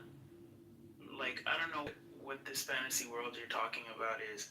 I come from a military family. Trust me, I know the spiel, all of the spiels, bro. I'm just saying. Actual facts, not imaginary. I understand that. Yeah. I'm just saying that. I guess my entire perspective is that there needs to be a time where cooler heads prevail, and the immediate thing isn't for old world empires to knee jerk to like blood, right? Like, you think it's a knee jerk? I mean, I absolutely think that this year, right now, in this time, is a knee jerk, right? You have no support from your own government. You have no support from your former allies. From which government? The American government? Right. Like, did Trump clear what he wanted to do in Iran with the government? Trump is the government. Well, No. I mean, like, no. Then it wouldn't be as No. When I say the government, I mean all the branches of power. Like, well, the judiciary isn't a part of this. So he has the support of the Republican majority in Congress. So, yes, he does. So this war is totally legal. Of course it's legal. I mean, well, technically, the war, the reason why they're trying to I'm sorry, I can't hear more than one person. They're trying to legalize it because they're trying to say that the war never ended. So ever since the hostage, in terms of legality, Trump can finesse the legality. But the legality for me is the least interesting part. The reason why they attacked right now is because they thought that the Iranian regime was the weakest it's ever been, because they felt like their citizens would help them overturn the government as soon as the U.S. went in. That's the reason why they didn't go in. They didn't. But Norm, but like the whole entire pretense. My thing is that the pretense that you guys are using is a lie, and you don't. It's a lie. I didn't invade Iran. No. The pretense that you guys have been pushing in this room is a lie. Yeah, that's your projection. Unfortunately, that's just like your opinion, and a lot of people think that you are a liar. Everything you say is a lie. You're projecting. It's disruptive. And PC, when Witkoff started the negotiations, the IRGC rep said we have enough nuclear material for 11 bombs. So you're saying that the regime is lying too? Everybody's lying? No, but they didn't invade. What I'm saying is that the reason why this happened in the way that it happened this year, the reason why we overthrew the regime isn't because of nuclear weapons. That's the reason. No, it's not. Sure it is. Yeah, what's the problem? Well, NPC, I want to introduce. It's one of them, but it's not like they were rediscovering their nuclear program and we're like, you know what, enough's enough. This is the reason why we're gonna kill NPC, welcome to the world of politics. Hello? NPC, this is called reality, aka politics, where all communication is either projection or politics or it's spam or it's hypnosis. Communication is what we're talking about here, and unfortunately, you have to admit that what you're saying is just opinion. What we're saying is just opinion. I don't believe you can actually even tell us the difference between an opinion and a fact. Communication. Marshall McLuhan thing. I want to talk about. Yeah, go ahead. So I just want to bring up a point about the U.S. controlling or trying to control other countries with weapon development. So we know Russia already have nuclear capability. Big time. And there was no argument when Russia invaded Ukraine for no fucking reason. We did argue. They got to shooting up a lot of motherfuckers, and then Trump even went and told them, sit down, basically sit down, shut the fuck up, and sign this peace treaty, and let us come on in and take your resources. But because Iran ain't with that program, now all of a sudden it's a problem. See, the U.S. pick and choose who they want to bully. Wait, what's the bullying? Which one is the bullying? Yeah, what's the bullying? The bullying is like I'm saying, so they say that Iran has nuclear capability and they gonna turn it and use it on somebody. Iran says that too, by the way. Iran says that. Okay, that's fine. But they don't have it yet. Russia already have it and already invaded a country. And they ain't saying not one motherfucking word. So Russia and US ain't always. We told them not to do it. We couldn't stop them. So now we're supplying weapons to Ukraine. Oh, okay. So a slap on the hand, stop it. But Franklin, the whole entire reason why they don't want anyone to have a nuclear weapon is so that they're not in a position of Russia, because we actually can't do anything to Russia, to be honest, because they have one. That's the whole entire point of the reason why we don't want Iran to have one. So was it Operation Midnight Storm, whatever the fuck it was called? When that operation was happening last year, I was happy. I was like, and I supported it because that's a good thing. Slowing down the Iranians getting nuclear weapons is a good thing. Not because I think that they're going to use them, but because if they acquire them, it shifts the power dynamics in the region, and it's not good for the American petrodollar. I'm a child of the empire. Anything that supports the American petrodollar supports me indirectly. Okay, but let's not sit here and lie. You're a child of the empire? What the fuck does that mean, child of the empire? Yeah, I'm a stormtrooper. Let's not sit here and lie and act like You a stormtrooper, like a Nazi stormtrooper? Is that what you're saying? John and Billy, John. Never mind, John, you can go ahead and speak. It's not only the nuclear capability they Child of the have. empire.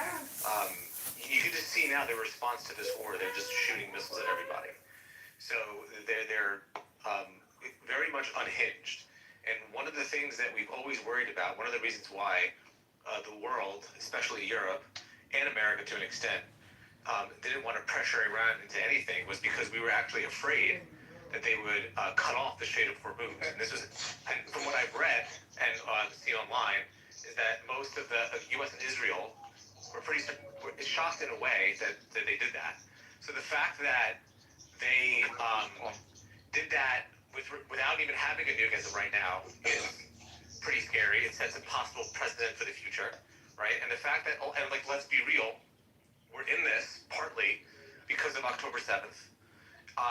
They are setting up proxies there and all over the world that want to attack not just Israel, but our interests as well, right? They are the reason why October 7th happened. The only reason, the way that they wiped their hands clean is because they didn't know a date. They gave them funding, they gave them knowledge about how to create missiles, they gave them all the spy knowledge that they have. They've been fronting up Hezbollah for 30, 40 years, and all of a sudden they're like, oh, October 7th? Oh, what a surprise. We didn't know it was going to happen. They knew exactly it was going to happen. They just didn't know a date. So they separated themselves from it. They're bad people. They need to be removed.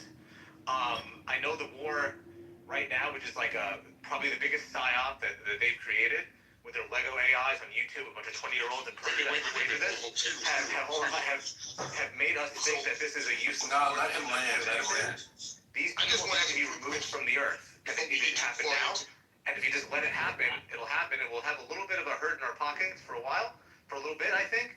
But these people cannot be in power. And if you could just finish the job, which we can, and it won't be nothing. Not everything's like Iraq. Not everything's like Afghanistan. Not everything is like those wars. This is different.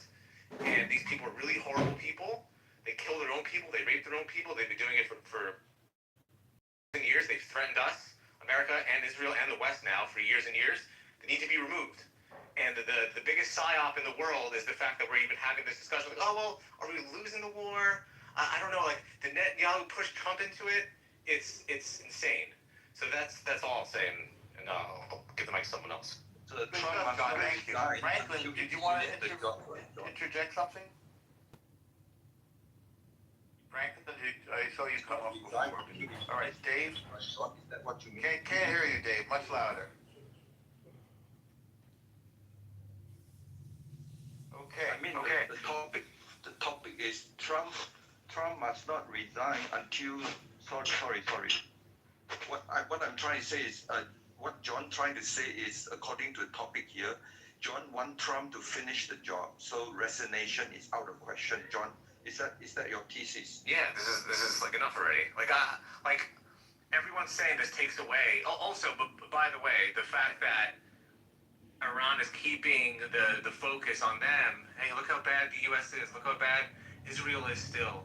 Oh my God! Look how we're the victim. We're the victim. That's what they're saying. We're the victim. Look at all this destruction. They're not even showing the destruction. They're just telling you about it, right? So like it's all a psyop, and we're all falling for it, and we're all unfortunately voting in people. We're starting to that are becoming more isolationists.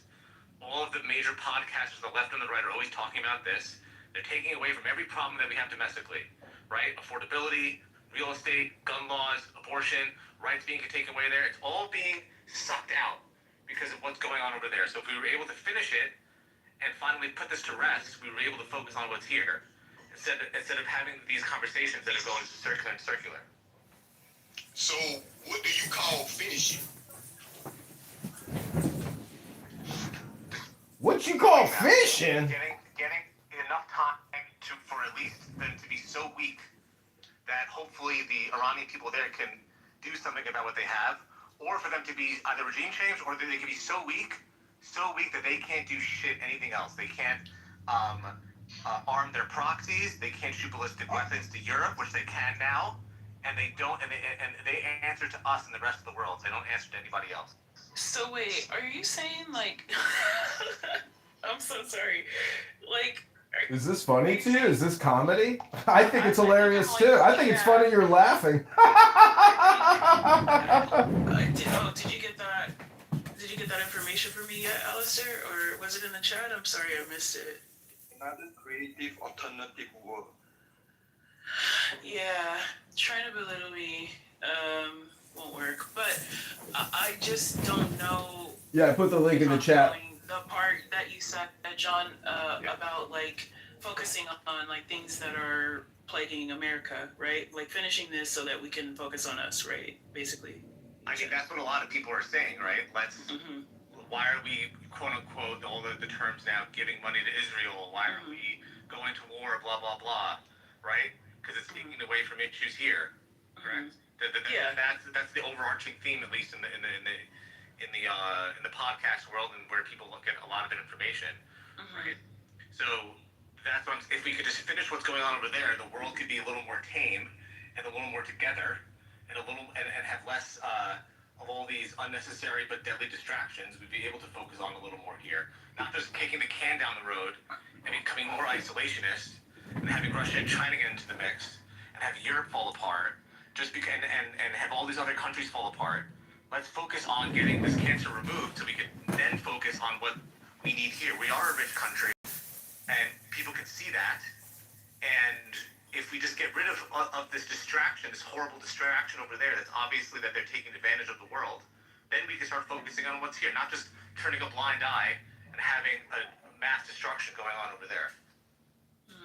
Okay, but isn't the series... I think... I hated it back when October 7th happened and Israel responded. People acted like they didn't know why Israel was responding that way. Like, there's 2 weeks before Israel responded where everyone was afraid for Israel, oh, you poor Israelis, they just got terrorist attacks. And then as soon as Israel responded, now Israel's the bad guys. No, that's not true. On this app, actually, a lot of rooms were celebrating the October 7th attack, NPC. They were celebrating the chaos, the murder, the slaughter, the desecration of humans, the terrorism. They were happy as could be, dancing in the streets on this app. Yeah, I was... Let me tell you about Israel. Let me tell you about Israel. What the hell? I wasn't finished. A few years back. No, nigga, I wasn't done. Bro, every time I... Let me just finish, bro. I wasn't done. Let me just finish. I clear the room one at a time, NPC, and then Franklin, please. Yeah. No, I'm preferring no N-words in this. NPC, you're right. We had 2 weeks of sympathy. Yes. So I'm saying that because I remember. I'm an equal opportunist. I remember on both sides. I think it's very incomplete to say they just went crazy. Everyone's afraid. If Iran sends missiles to another country, the only thing that they're hitting are U.S. bases. There's a few instances of a straight missile hitting a random building, but mostly they're attacking U.S. assets in foreign countries. That's number one. And then the biggest thing is, isn't there a reason why they're sending so many missiles? What did we do to make them take off the condom and start sending in more missiles? Like, what did we do? Did we, I don't know, maybe kill every single one of their leaders and everyone associated with them? If any country, I'm not supporting Iran in this. I'm just saying, if any country suffered even 1% of what Iran has suffered, we'd be at nuclear war. If a bomb hit Trump and killed Trump and all of his cabinet, we'd be at nuclear war. Iran did try to assassinate him. That is a good point. Yeah, I know. I mean, if they got away with it, we'd be at nuclear war, period. Well, not nuclear war. So then there's... Yes, we would. No, we're not going to use You've nuked people for less. No, we haven't. We only nuked people one time, and that was for a genocide. For less. Hamas in the Japanese committed genocide. We nuked Japan for genocide. No, we nuked Japan because we didn't feel like sending our troops in. That's the reason why we nuked Japan. Because they were committing genocide across Asia. That's right. They wouldn't care. The government wouldn't care. The military. Okay, well, let me make this point right quick, y'all. America wouldn't care. So, do y'all remember a few years back when Israel and Palestine was fighting over the Gaza Strip? Yeah. Like, you mean Hamas? Yes. Well, let me finish the question. Israel and Palestine was fighting over the Gaza Strip. Palestine is over in Judea and Samaria, and Gaza is Hamas. Okay, whatever, but it was the Gaza Strip, so you know what I'm talking about. Well, you're talking about Hamas, the terror group.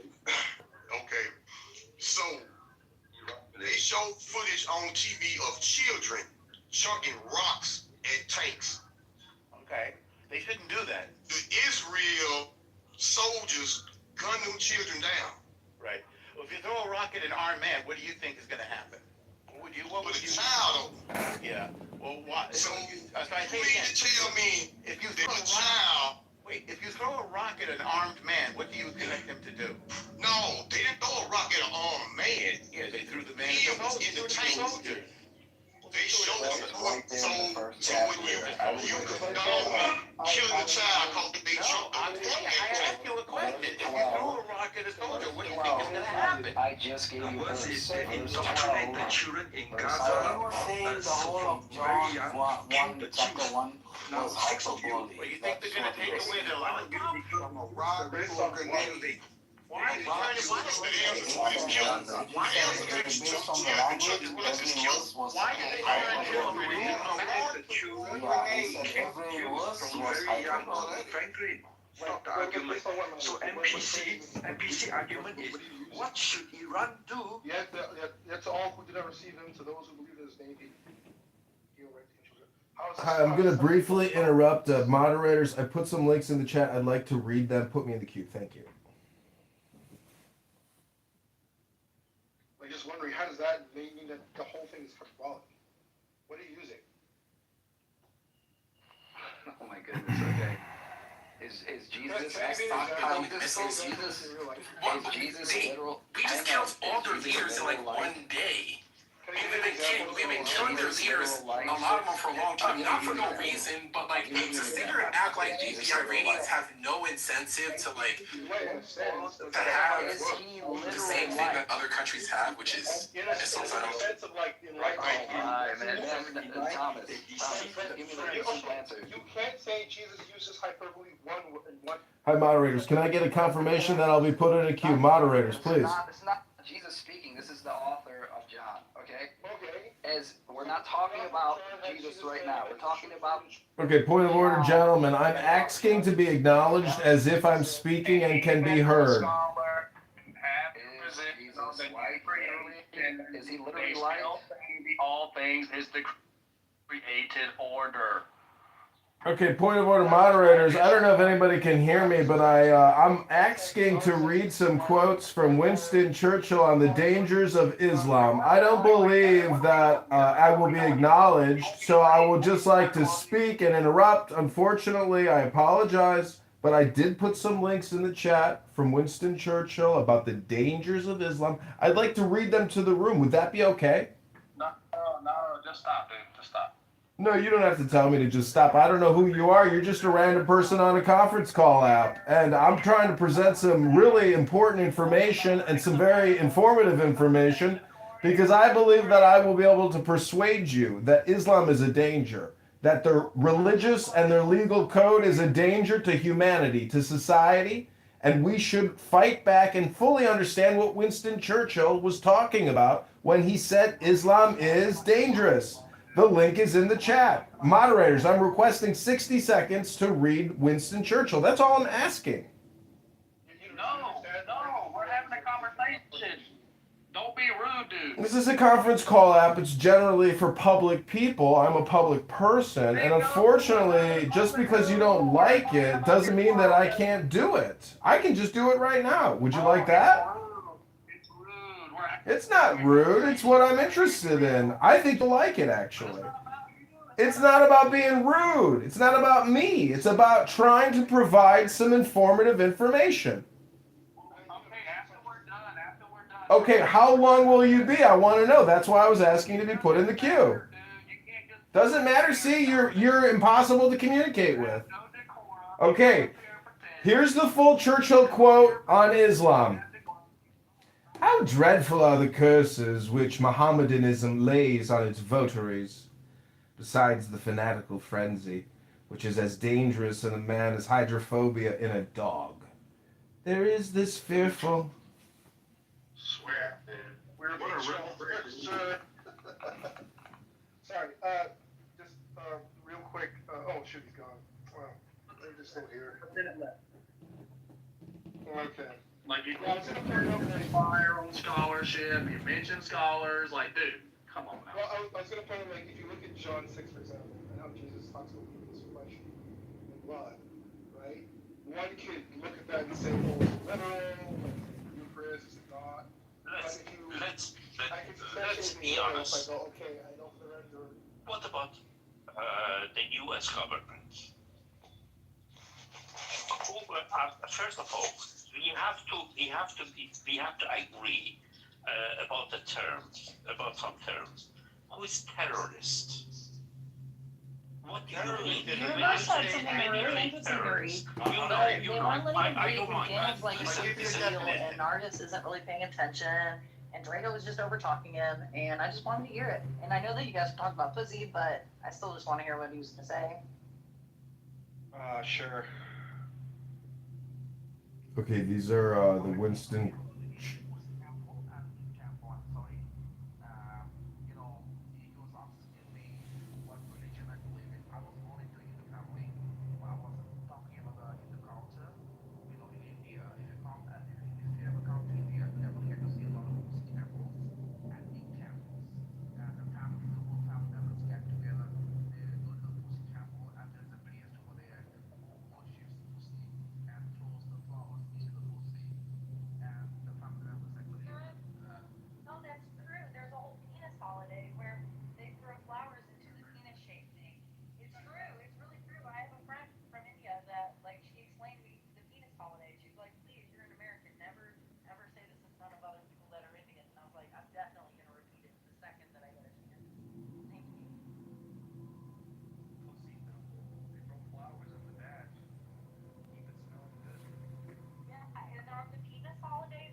They say I could destroy your civilization. I have the power. I know you have the power. You can. But someone comes and says, Mazia, you are Iranian. I don't care about you. You are against the Iranian government. I don't care. I could destroy your civilization in a night. Mazia, there are many Iranian, freedom-loving Iranian all over the world, all are thanking Trump right now, right? So when Trump make that statement, they don't care because they know when Trump says civilization is the 1,400 years of civilization behind the Murad regime. That is not the Persian civilization. Two kinds of civilization. Please stop. First of all, 10% Iranian who want to support Murad regime. When Trump says civilization, it means the entire 90 million. No. When Trump says civilization, it's the 10 million Iranian who are paid by the Murad regime. So you are a dictionary for Donald Trump. You are trying to fix the stupid things that Donald Trump said. Are you a dictionary? Are you a dictionary of Donald Trump? Let's go one at a time. Dave, wait a second. Shut up. Dave, You cannot. Let's go one at a time. First Mazir, then Dave, okay? Mazir, take as much time as you need, and then Dave can go. Go ahead. I'm sorry. When somebody who's in power says something, actually mix everything badly, screws everything, and then some people who love that person, maybe stupid Donald Trump, some people come and try to fix the problem. No, Trump said that, but he was meaning this. Okay? I'm a human being. I know. I'm talking to you. When you say something, I know what you mean. Okay? I don't need someone else to come back and say, Mazia, you have been talking to maybe, I don't know, Scott? I don't know. Yeah. All right, point of order. Just try to make some points. If you have a point, make a point. Do you have a point to make, sir? You know, when you say something, you are responsible for what you have said. His point is that he I doesn't don't want need someone else to come and explain to me, no, he was not meaning that. We are not dictionaries. We are human beings. Exactly. And so in the Wait, what was the point of that? so moderators, if you could please take control of the room and get us back on topic. Should Trump resign to be will that redeem Trump if he resigns? Or do you think Trump is even concerned about redeeming himself? He said he thinks he might be going to hell, but he said it facetiously. So the problem is I always think that the solution or really the conflict is because of a lack of philosophical understanding. And I'm interested to see because Xerxes earlier said she hates everybody. She hates people. She hates it. I know she's being facetious because I understand what she's saying, meaning that there's a lot of conflict and friction, which is uncomfortable. And so I want to avoid it. She wants to live in her little work from home bubble and her $3,000 a month townhouse. But the rest of the world does not live like that. If you go to Gaza, if you go to Iran right now, if you go to Lebanon, it's a hellhole. But that's because people choose violence and weapons and terrorism instead of a real economy. And so all I'm trying to say is, all communication is hypnosis, but it's also projection, it's also politics, it's also spam. It's your choice what you want to listen to today right now. Hello? Yeah, but they choose to live in suffering is a wild statement. No, but they actually they do so. If you ask a person, do you want to suffer? They're going to be like, no. But if you want to, so right now the Iranians, there's a good chunk of them who actually. Let me go get this money. Let me shut the fuck up. Yeah, I'm just gonna enter the topic because that's what Alistair asked for, and I want to aid Al in his efforts to maintain a clean room. I typed this in chat before I came up.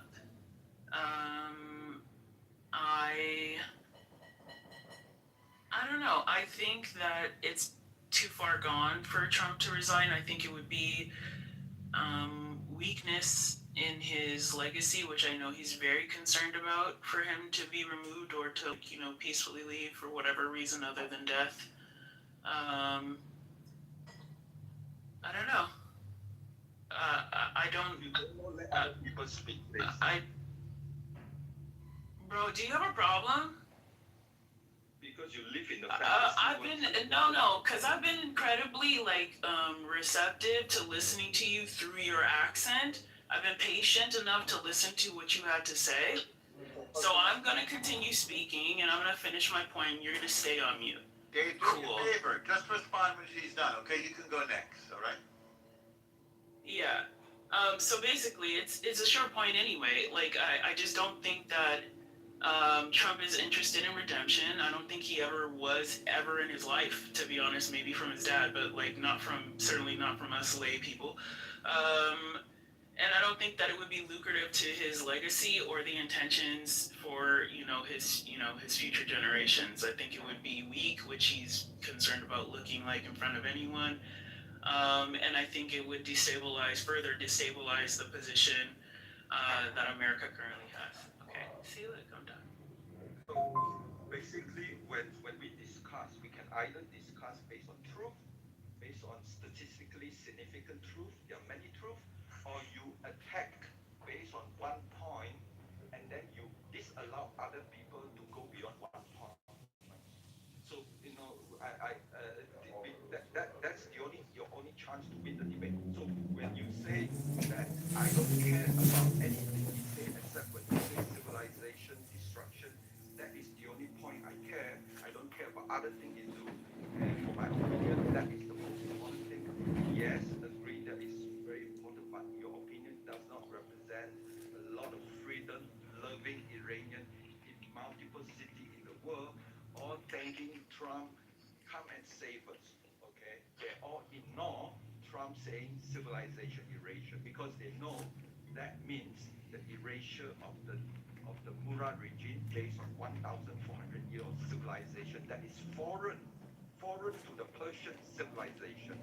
That foreign civilization must die so that the ancient original Persian civilization will emerge like a phoenix, and that is the whole point. So if you only focus on one thing he say by mistake that you don't understand and stand on your argument, this is not the room for you to continue. This is a room where people who are intelligent, who do not start with the argument that I'm in the media, I would like to talk about alternative scenario. You don't have to be that pejorative about somebody's. That's not kind. Also, the question, the question should be answered with a presupposition that you are giving your opinion. In which case, there is no debate on my opinion. It's objective. So you cannot argue subjectively how I fucking feel, bro. So pipe down.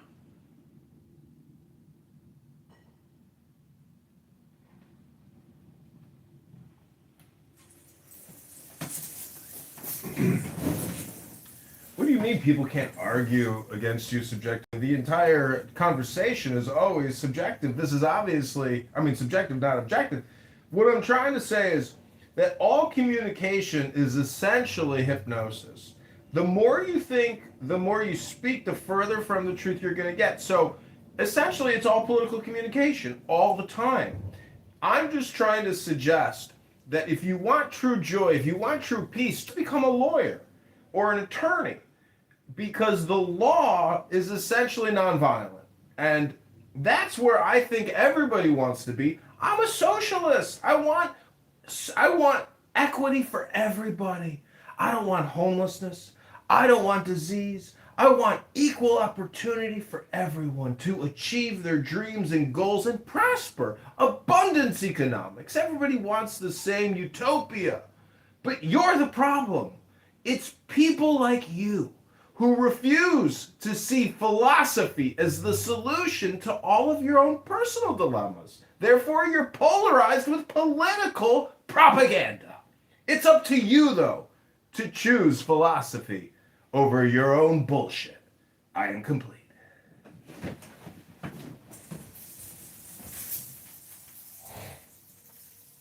Facing here is 1933, right? We saw a Nazi regime coming out. Everybody say silent.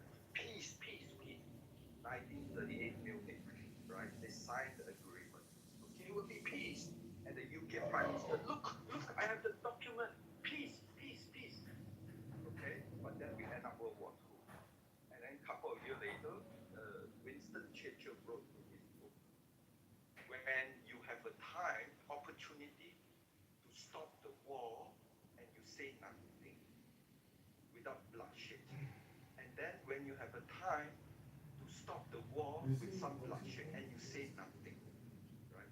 Until when you have absolutely no other option but completely subjugation with little hope of surviving, and then you fight. What Trump is doing right now is different from the last 7 presidents. The last 7 presidents all briefed by the CIA. This is the fact. Iran, Murad regime is so crazy. It has the end-time ideology. It would block Hormuz, the Strait of Hormuz, and bring the whole world into chaos. What would you like to do?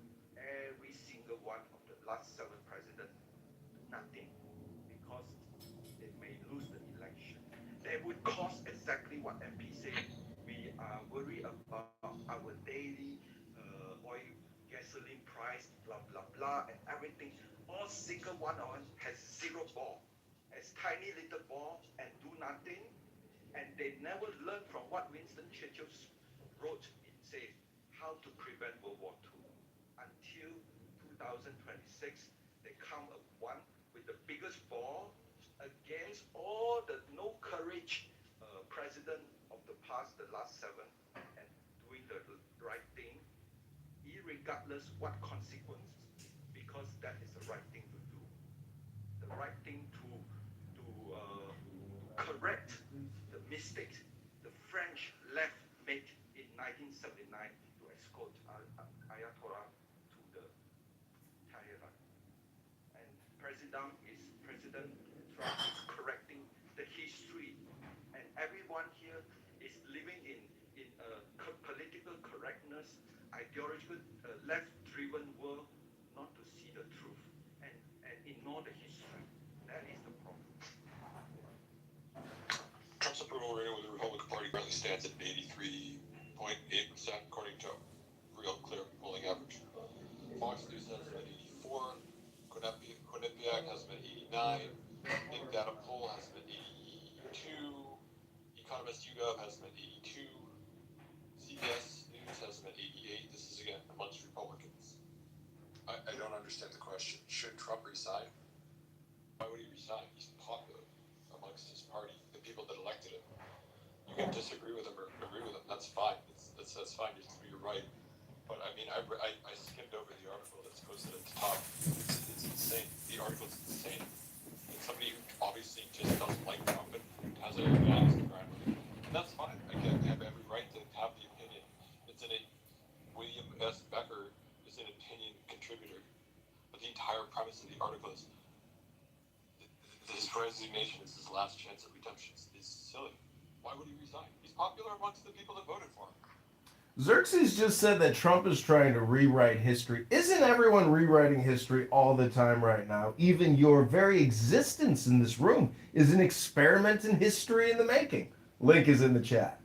Welcome back to Should Trump Resign Immediately?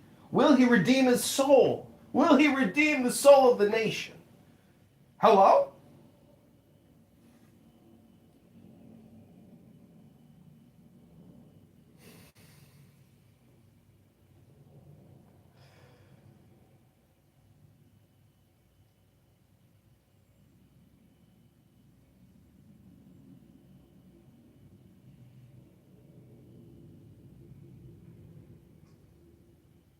See, what I think a lot of people are trying to say here on this app, if they believe in the apocalypse or the New World Order or some kind of far-out religious interpretation, because there's a lot of people in cults, let's be honest. I mean, I've seen crazy cult videos, and these are people who, in my opinion, are isolated. They don't have access to information. We're all very lucky to have a social conference call where people from all around the world can come and complain.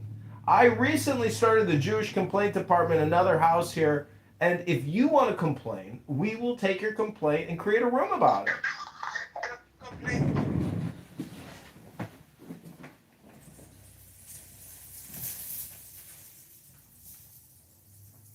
What is redemption anyway? What the fuck are you talking about? He's tweaking. Dude, he's tweaking really.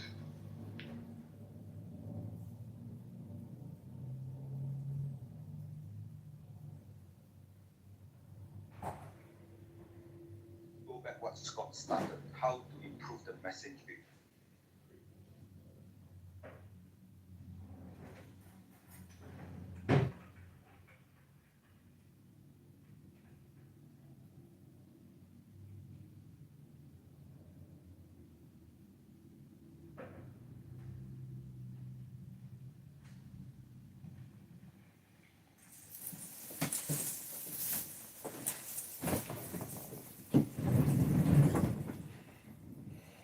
So if anybody knows Trump's personality, and you've even seen the biographic film about him and the 3 rules of his world-famous lawyer, Ray Cohen, you will understand if he implements the 3 rules of Ray Cohen, Trump can't be stopped. He's a bullseye. Nothing stops a bullseye. And so if you hate Trump in your heart, it's my opinion that the orange president and his blonde wig, his blue suit and red tie could be your moment of enlightenment, of liberation. I know many Trump haters that live with pain in their back. They live with pain in their hamstrings. They got bad hips. They got shoulder pain, elbow pain, arthritis all around the body. But if you were to use Donald Trump as your path of liberation in the same way that you could use the Buddha or Moses or Muhammad or Krishna, Donald Trump could be your moment of universal enlightenment. You think I am joking, but I am being absolutely serious. And if you think I'm being a comedian, you should understand the rules of communication, the principles of communication. That all communication is hypnosis, and all communication is magic. All communication is politics. All communication is hypnosis. All communication is projection. And all communication is spam. And it is your choice to listen to me screaming into my phone on a conference call app. It is entirely your choice right now to listen to me talking to you. You could hit the leave button right now, but you choose to listen to me. I am complete. I have landed my plane. Now do it all again in German. Yes, please. Sprechen Sie Deutsch?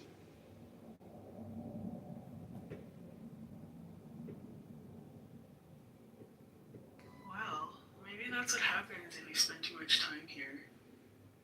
I don't know. It's my first time. Did he leave? No, I think he's right there. Oh, no, there he is. Oh. Kitover, my man. What's going on, buddy? Balls, Scott. Like, he's tripping balls. He's the man. That is my man. Yeah, he's on something out there. He's something. Well, I'm being facetious, but, you know, I listen to a lot of psychonauts, and, you know, Trump just signed this MDMA or this psychiatric, so what I'm trying to say is that basically it's supposed to treat severe depression, and I think there are a lot of severely depressed people on Clubhouse.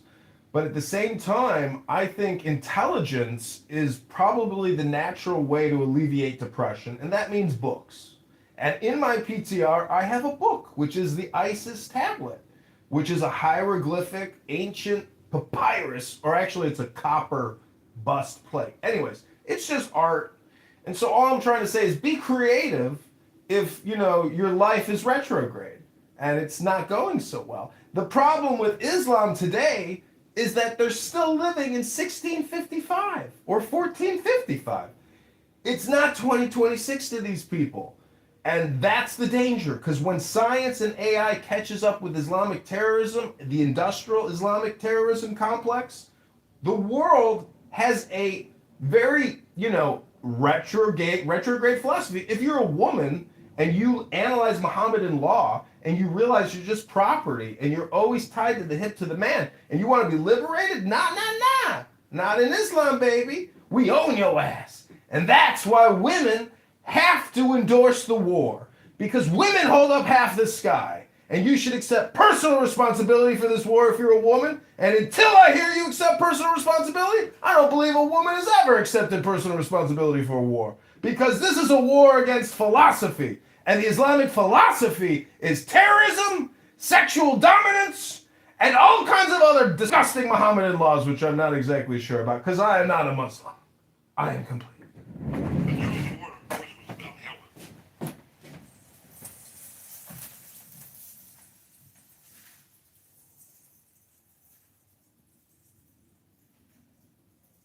So you just mean the women of the GOP then, right?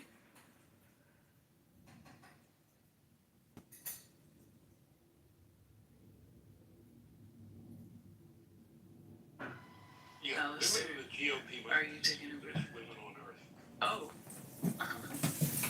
Okay. Why do you feel like that?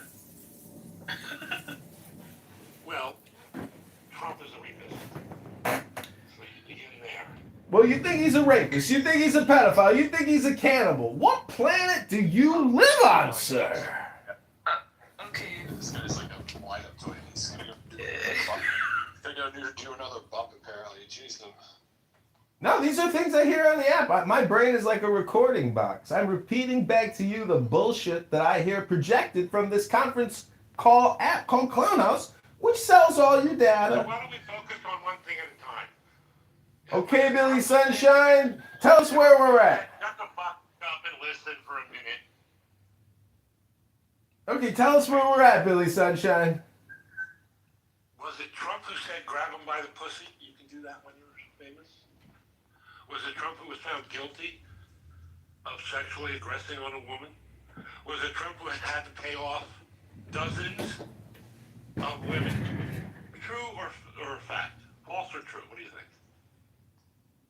True or fact? Yeah, really sorry.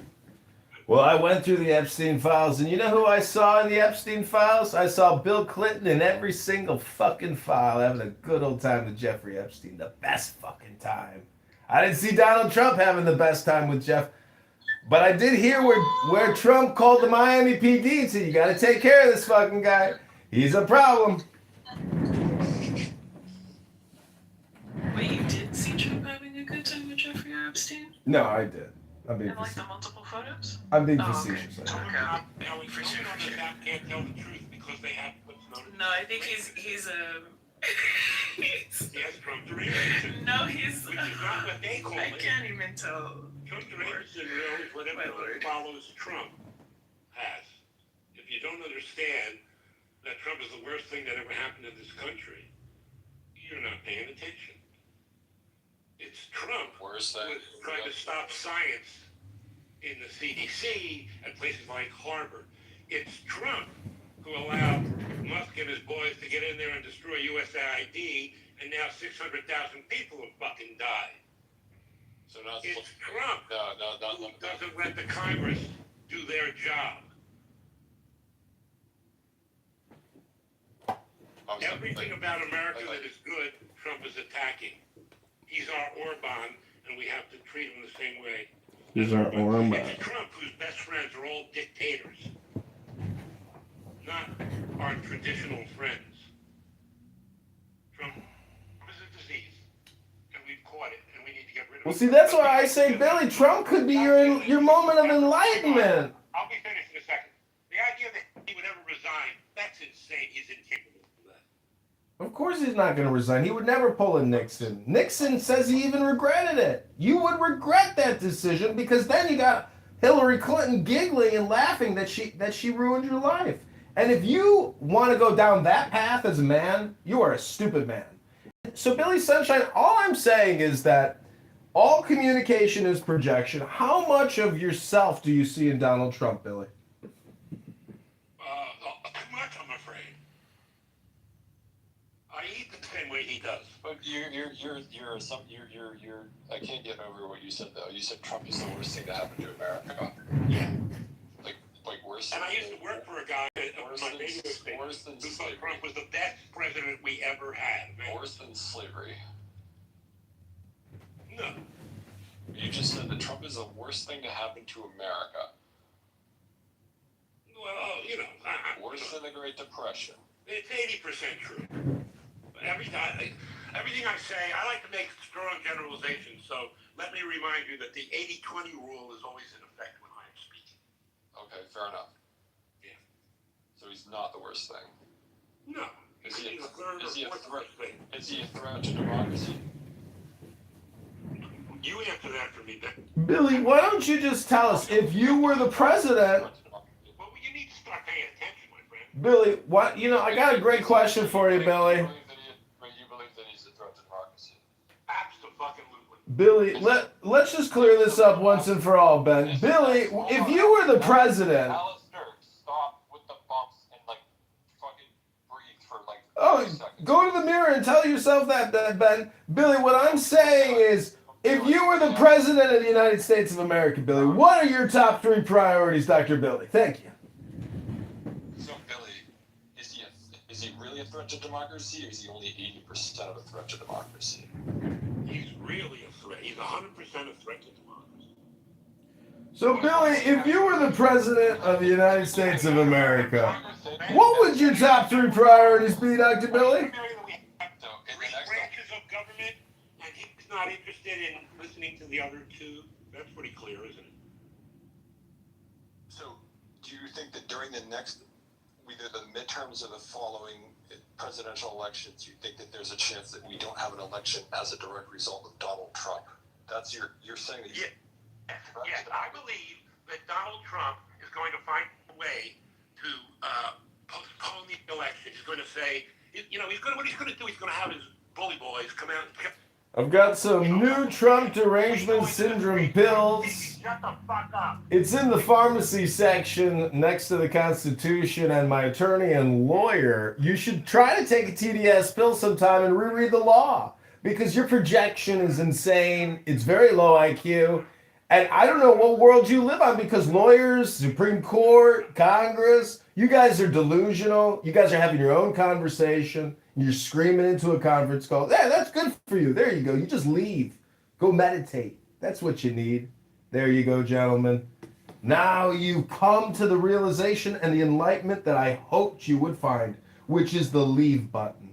Because just like that movie Network, when he says, open up your windows and scream out, I'm mad as hell and I'm not going to take it anymore. Network. You should go see it sometime, ladies and gentlemen. And you'll realize that what Scott and El Normo here are doing is they're actually putting on a network TV show on CBS right now with Barry Weiss. And I'm happy to be a part of the production as a co-producer. Success requires excellent content, and good content should bring you the contentment that you're looking for. If you come on here every single day, 8 hours, 10 hours, 20 hours a day, or you record rooms 24 hours, 7 days a week, like me, or Dr. Francine, who's got opinions on everything as well. The point is, the brain can present an incredible variety of opinions on every single topic that there is on this app, which is so exciting. Thank God for you, because you are special. You are beautiful. And right now, at this very moment, you are being hypnotized by Alistair. And if you don't like poetry, well, guess what? I bet you're an anti-Semite. If you don't read poetry at least once a week, I guarantee you're an anti-Semite. It's 100% fact. It's like being on Hinge or Bumble. If there's 2 chicks and there's a fat girl and an ugly girl, it's 100% always the ugly girl. It's never the hot chick. These are the rules and laws of nature, and there are psychological components of anti-Semitism that require these people to hate poetry. They hate life. Life itself they hate. I am complete. I rest my case. So do you have one of these like episodes per day, or? Only when I'm live on YouTube creating content. Link is in the chat. Oh, you are currently creating content. Currently, right now, for the past 2 hours and 50 minutes. This is all being sent to Barry Weiss at CBS, FYI. It's a new show on Paramount. Is it a new show, or are you trying to get picked up? No, it's new. We got it signed 2 weeks ago. Thanks, El Normo, for the contact. Send you your royalty check later, babe. What's the premise of the show, Alistair? It's just yelling. Yeah, it's content. You ever been to a bang room? Oh, just go in the hallway on Clubhouse. Hit the leave button right now. Go in the hallway and click on any room and just take a little sample. That's called a bang room, baby. All of the rooms are called bang rooms?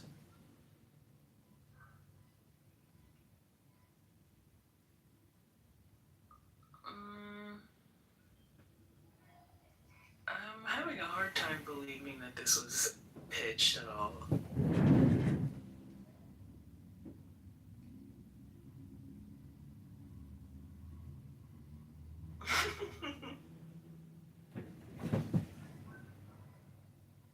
I don't know. Like, who would watch it?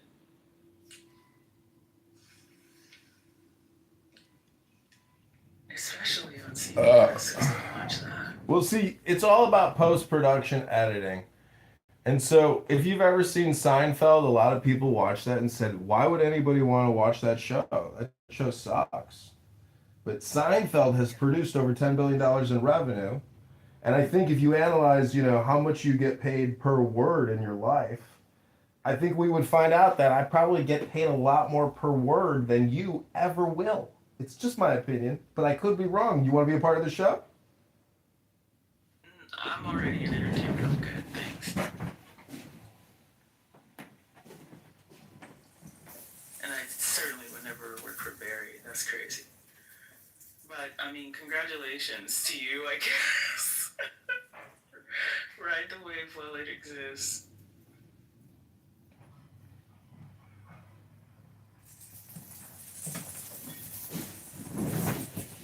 Okay, so Xerxes, let me ask you a question. What's your worldview and how do you describe economic philosophy? Again, the question is, what's your worldview and how do you describe economic philosophy? Thank you.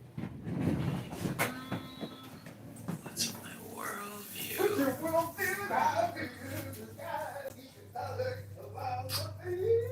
What is my worldview? I mean, I don't have too much faith in the generations of the past.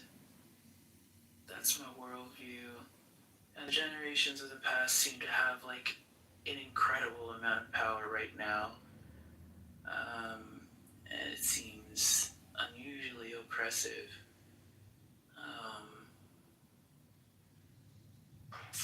Like I said already, I'm misanthropic, so there's a disdain for humanity that I have, but it's just because,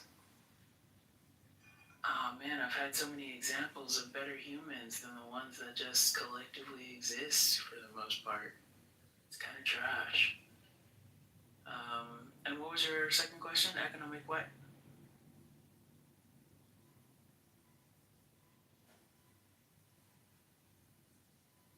Hey, Alistair. Economic what? All right, the next question is, what was the last book you read? Oh, Frankenstein. Yeah. What parts of yourself did you see in the monster and in the doctor? Do you associate more with the doctor or more with the monster? Well, I think I associate with both. I think my tenacity and drive is, the parts of Victor that I identify most with. Like, being thirst-driven with goals to like a crippling degree at times is something that's like pretty prevalent in my life. But I guess like because of my stature, I identify with the monster.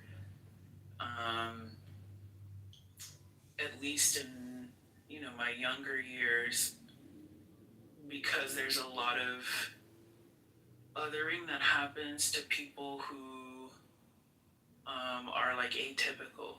So like I'm like a giant, I'm like a tall woman, right? And there are linear threads in the way that the townspeople treat. Excuse me, Dr. Monster, could you try to be succinct? Our time is limited. What? Nobody else is fucking talking. You want me to be succinct because you want to like yell again? Or I can do that for you. I can just stop talking right now.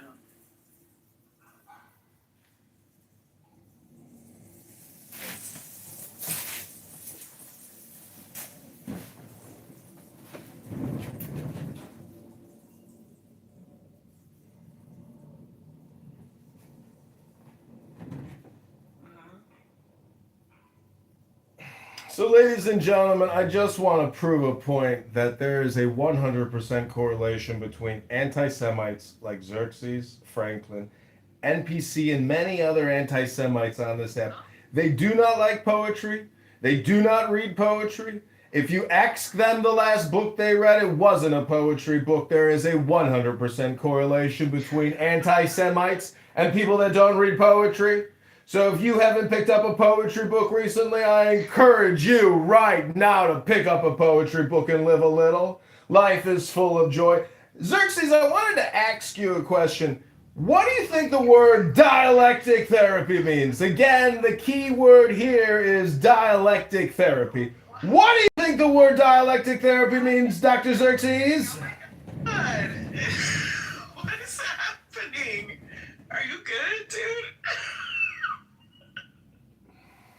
Hello? You just called me an anti-Semite and assumed that I didn't read poetry. What is happening?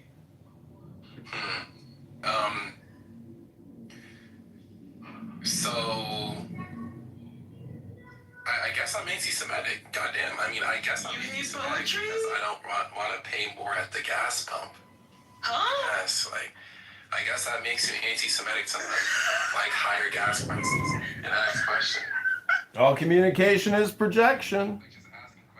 Can you imagine going to the gas pump and filling up your car and being like, God damn, that was $100. I guess that makes me an anti-Semite. Could you imagine coming to a conference call after just talk over people like it was a schizophrenic jumble of a bang room? People just screaming into their phone by the dozens, talking about nothing. I am now going to show you a quick sample of what Clubhouse is like in what they call the trenches or the ghettos of Clubhouse. Aspect, she look good. I do this and that, and it's flattering to her. Where another nigga say this shit, she gonna be like, ugh, like you nigga, you weird, nigga. So certain niggas, they like to be objectified by certain men. That's a fact. It's definitely by certain men, and it's definitely certain women like to be objectified, because not all women like to be objectified. Also, the men that flipped it on her, because I know you came in when you came in, Rain. She was making it seem like, and I know you came in, you said, yeah, right, cool, but she was making it seem like every nigga that dressed a certain way is a degenerate ass nigga, right? And she can't get mad because the niggas flipped it on her, and if they were trying to make her feel bad, because no one had that same energy. No one had that same energy when she was in here unsolicitedly attacking people. No one attacks her.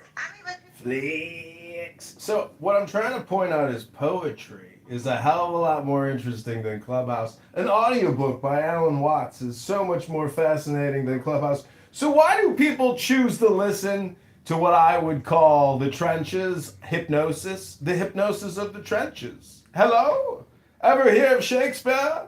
Ever hear of Edgar Allan Poe? Ever hear of Aleister Crowley? Laughing at him, he thinks he's funny. It is. You guys don't find this funny? I find No. John Kitover. He's Nah, this is hilarious. Oh, this is Kitover. This is Kitover. Yeah. Wait, why are you saying it like that? He's a Clubhouse celebrity. No, That's I think he's more of a Clubhouse historian, maybe. Okay. Because he records everything and he live streams rooms all the time. So he probably spends the most time on Clubhouse than anyone in this room. Oh my god. I got that from the 20 hours a day statement, and I was like, what has the time for that? But that's interesting.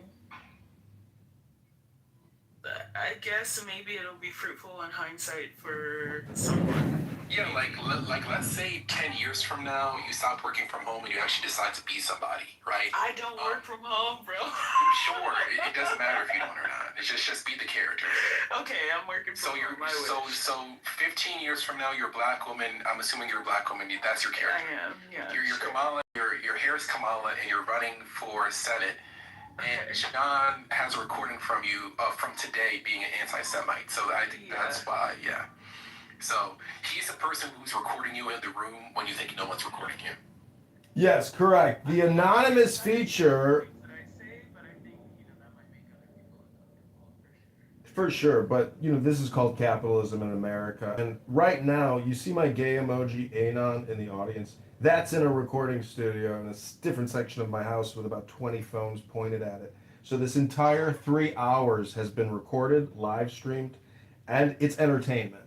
And if you take me seriously and you don't think I'm funny, well, then you don't know that you're part of a practical joke. This is the Bob Faggot Saget, excuse me, you're on hidden camera. That's the show I run. I produce it for Barry Weiss here at the CBS facilities in Hollywood. I submit the tapes, they review it, they edit it. If they want to use it, they use it. But I'm just a content creator here working for Barry, and God bless you all. I hope you have a fruitful and productive day. Thanks for being a part of the production.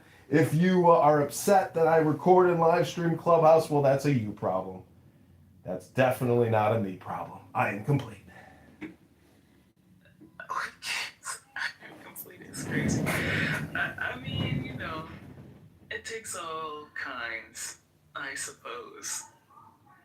Although I guess I should stop asking questions.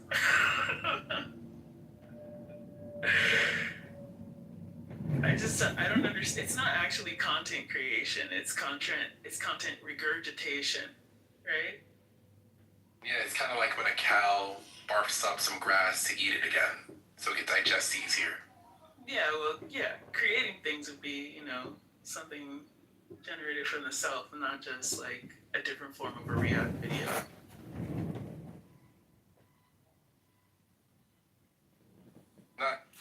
Well, basically, you can boil down life into 4 primary components: cause and effect, and action, and reaction. Okay.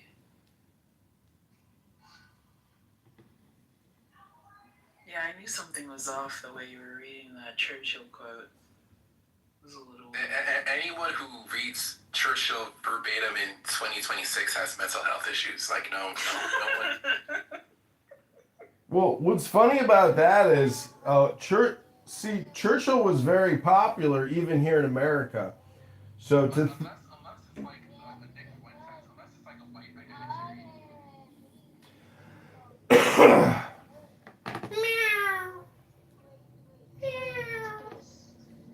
What is wrong with you?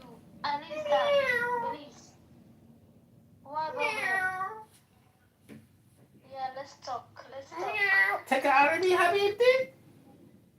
Let's talk. Nam, Habibti. Speak. I don't understand you. Please speak normal. Yes, Habibti. Normal is not gonna happen here, bro. I'm sorry about that. Why? What is your... I understand you harass. I understand you not... لا حبيبتي. We understand. لا حبيبتي. Hey, what is wrong with this guy? This guy is... What is your problem? Are you a child? I think this is Giant. This is Alistair. What is wrong with you? Well, it's clear that Alistair's a child. We're not talking about This is Giant. What's interesting is our Lord and Savior said, if you want to be saved, you have to be born again as a child. What does that mean? There you go. Then you're free, man. Be free. Guys. I want to also be free. Why only him free? I want to... What? I can't. I'm not granting anyone freedom. It was just a term. You say you be free and I am not free. What's wrong? Okay, be free, bro. I don't know. What? Okay, sister. What is wrong with you? How are you? Are you good? I don't know. So the thing about Clubhouse is it is also an ELS platform. English is a second language. If you're looking to improve your English language pronunciation skills, go to pronunciationworkshop.com right now. Are you looking to learn how to speak Native American English? Well, this is your big opportunity.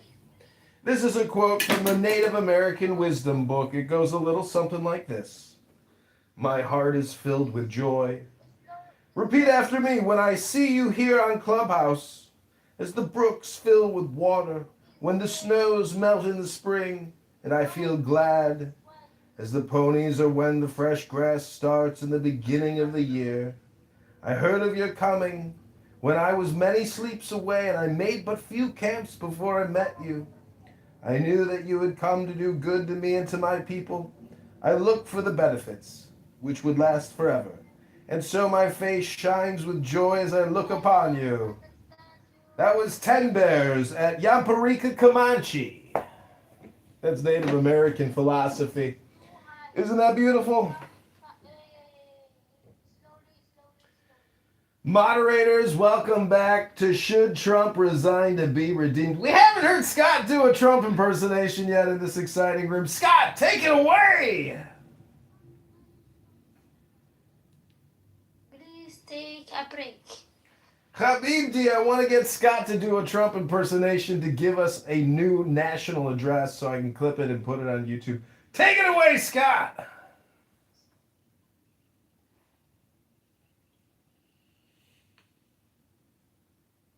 Take it away, Scott. Please take it away, Scott. Hi, Tati.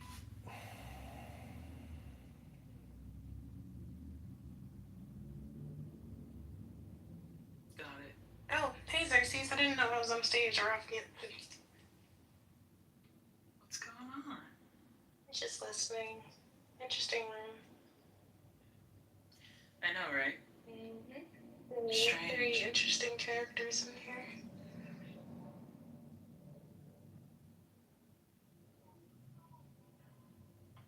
It looks like it's dark, so. I just describe it as like, you know, like a shaken bottle of soda. Mm-hmm. Just waiting for somebody to pop the top. This room shows you the state of Clubhouse. It's over. Matt, why do you believe that? Not that I have, you know, any dog in this fight. I will say one thing about the demise of Clubhouse. So I'm part of it. I mod in 2 rooms pretty regularly. I don't do pop-up rooms very often, but I mod in like 2 rooms. One's called the Critical Thinking Forum, which is mostly about politics and news. 5 o'clock every day, EST. And we've gotten as many as like 1,200, 1,300 people in that room. And like, you know, we run it for usually less than 2 hours. Our numbers are way down. And then I you know, to a few hundred at the best.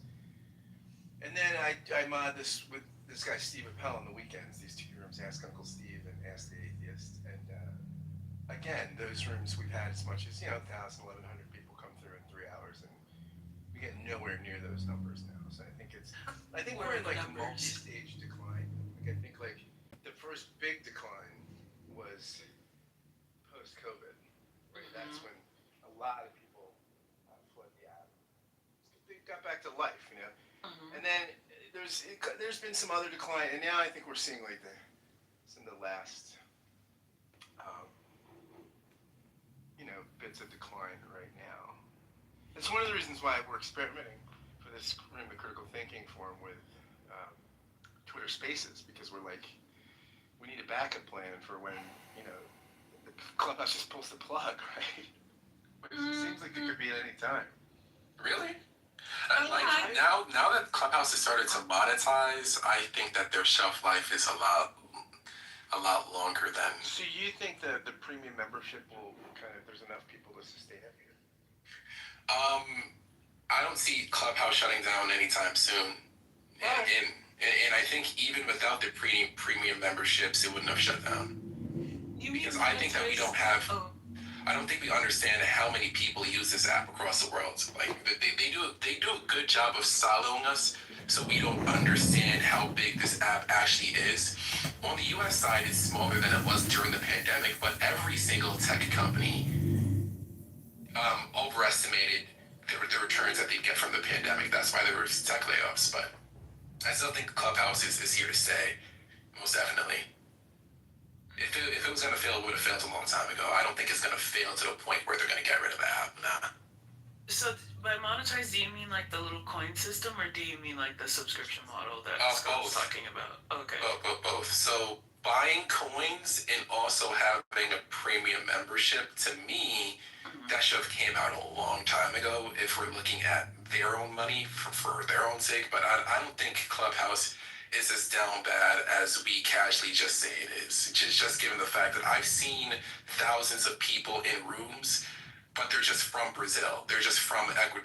Like you, I don't think we understand how big this app So I'm is. looking right now, and it says statistics right now are 10 million people worldwide. That's what you don't know about Clubhouse. Oh no, I'm sorry. It's okay. I'm sorry. It's 10 million weekly active users. Right. I have. Worldwide. Yeah. I just got my my K1. You know, from I'm an investor, a minor investor in Clubhouse, and the major investors just wrote to us and told us that Clubhouse has 30 months more runway without doing anything. Oh wow. Okay. So almost 3 years without needing to monetize, but it is trying to monetize now with all these tricks, you know. And it's never been focused on the United States. I mean, maybe in the very beginning it was, but It's a British app. I'm very proud to say. but it is worldwide, and they're thinking, the other thing they wrote in my investor letter is that they're looking for other places to, other countries to roll out. What do you mean by British app? What does that mean? I mean, let's stick to the topic. Dr. Francine. No. Should Donald Trump resign? Please. To be redeemed. Should Trump resign? Okay. I mean, from like a Persian point of view, I can just say like the massive big rooms where you see like Persian people come in and like have discussions, sometimes like 3, 4, 5,000 people in there. So it's like, it's quite a political app. And I think you kind of like oversee this because you're using it as more like a social app. And it's like, oh, the friends you used to have like 3 years ago are not on it anymore. But it's growing on a political sort of spectrum where now everything going on in Iran, that's how people come together and like, you know, share their views or unify or assimilate. And I think that's pretty good. That's interesting, BB. I didn't know that.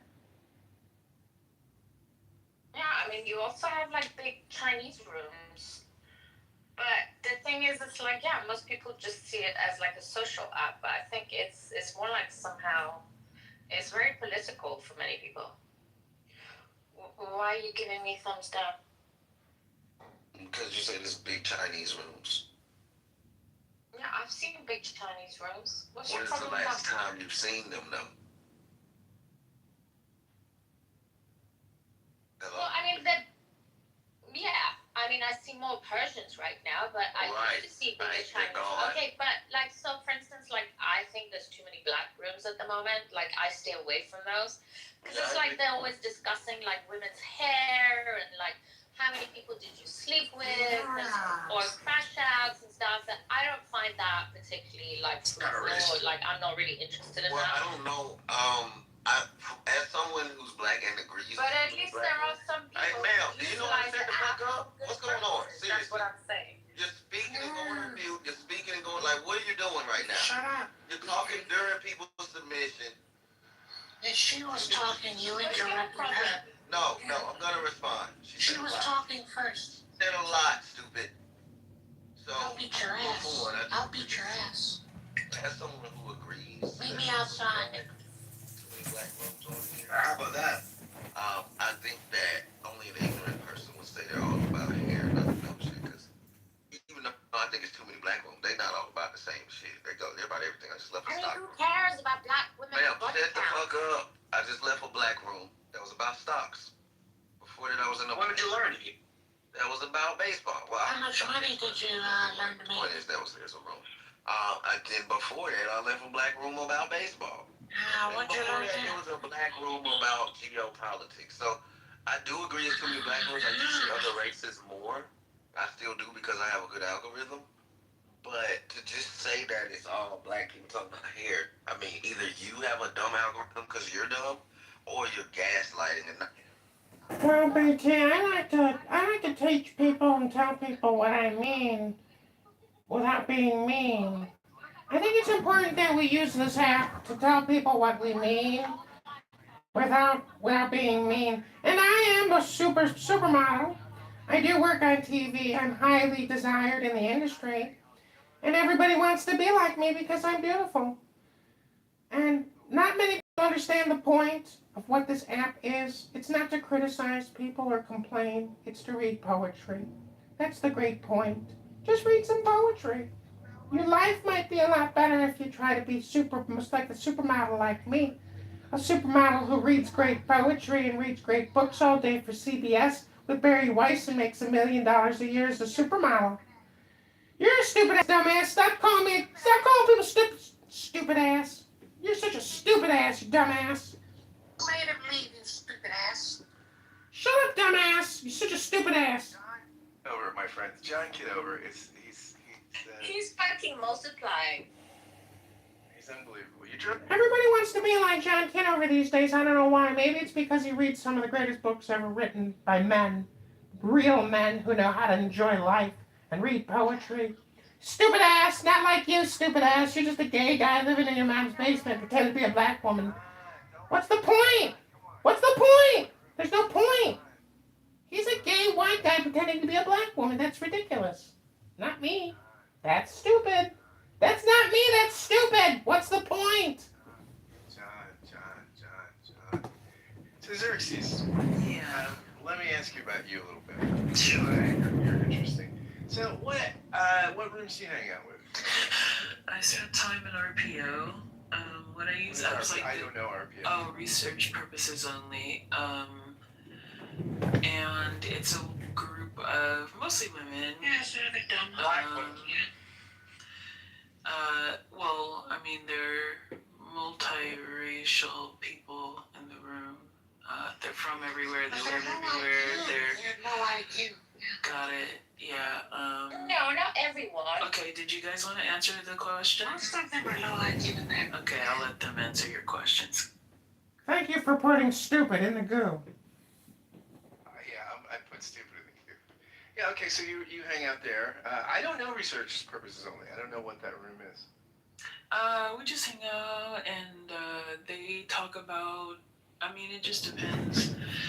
They are topics that are largely centered around the African diaspora, but it's like more nuanced than just like typical gender war bullshit, which is the thing that's like kind of kept me around them because I can't really do gender war stuff with people who like don't love themselves, which seems to be a large percentage of people on Clubhouse. So, but yeah, and then other than that, like because I've only been in Clubhouse for like 6 months or something like that. Oh wow! Yeah. Well, that's amazing. So you were, I was. Newbie. Yeah, I was in for the golden age. I came in during COVID.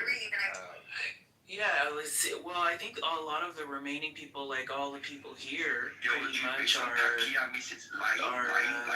remainers from that time, the survivors of the pandemic. Which is interesting to hear, like all the lore, you know, like we'll talk about things, and then somebody would come in with a lore bomb, and then everybody's like, oh no, because like back in 2022 and all, I'm like, I don't know what's happening, but I'll just listen, you know. But like some of my best friends in the world are from Clubhouse. That's crazy. Yeah, I'm really okay. I'm kind of moving around right now. I'm a little mad. I'm heading back to Philadelphia. I have like all my stuff with me. A friend of mine from Clubhouse, I've met multiple times in real life. She's picking me up and driving me back to Philadelphia. Oh, that's nice. Yeah, I have a friend from LA who I've stayed at his house. I've met up with. So I mean, there was a camaraderie back then. Mr. Trump, are you friends with Jeffrey or just collecting compliments? I think different connections, like, because I'm going to different social audio apps and different social apps, you know, like different Discord and and a couple of others, and like they all have their own behaviors. And I find that like Clubhouse is more so like a mixture of people who are either like kids of the internet who grew up in the internet, like they know like internet etiquette, they know when to spot a troll, they know all those things, and then also sprinkled in heavily with like people who use this app like a diary kind of almost. So like they'll come in, they'll drop in for however long, it doesn't matter. But then there's always the knowledge that you just go back to your normal life. You could uninstall this app at any moment. It actually doesn't mean anything. And that's those two confluences are really cool. But then what I've learned in Clubhouse is that because some people are operating inside the internet and some people are operating outside of the internet, tensions arise and, consequences come to people that they didn't know were possible. Because, some people don't know that they're talking to real life people who do real life shit. I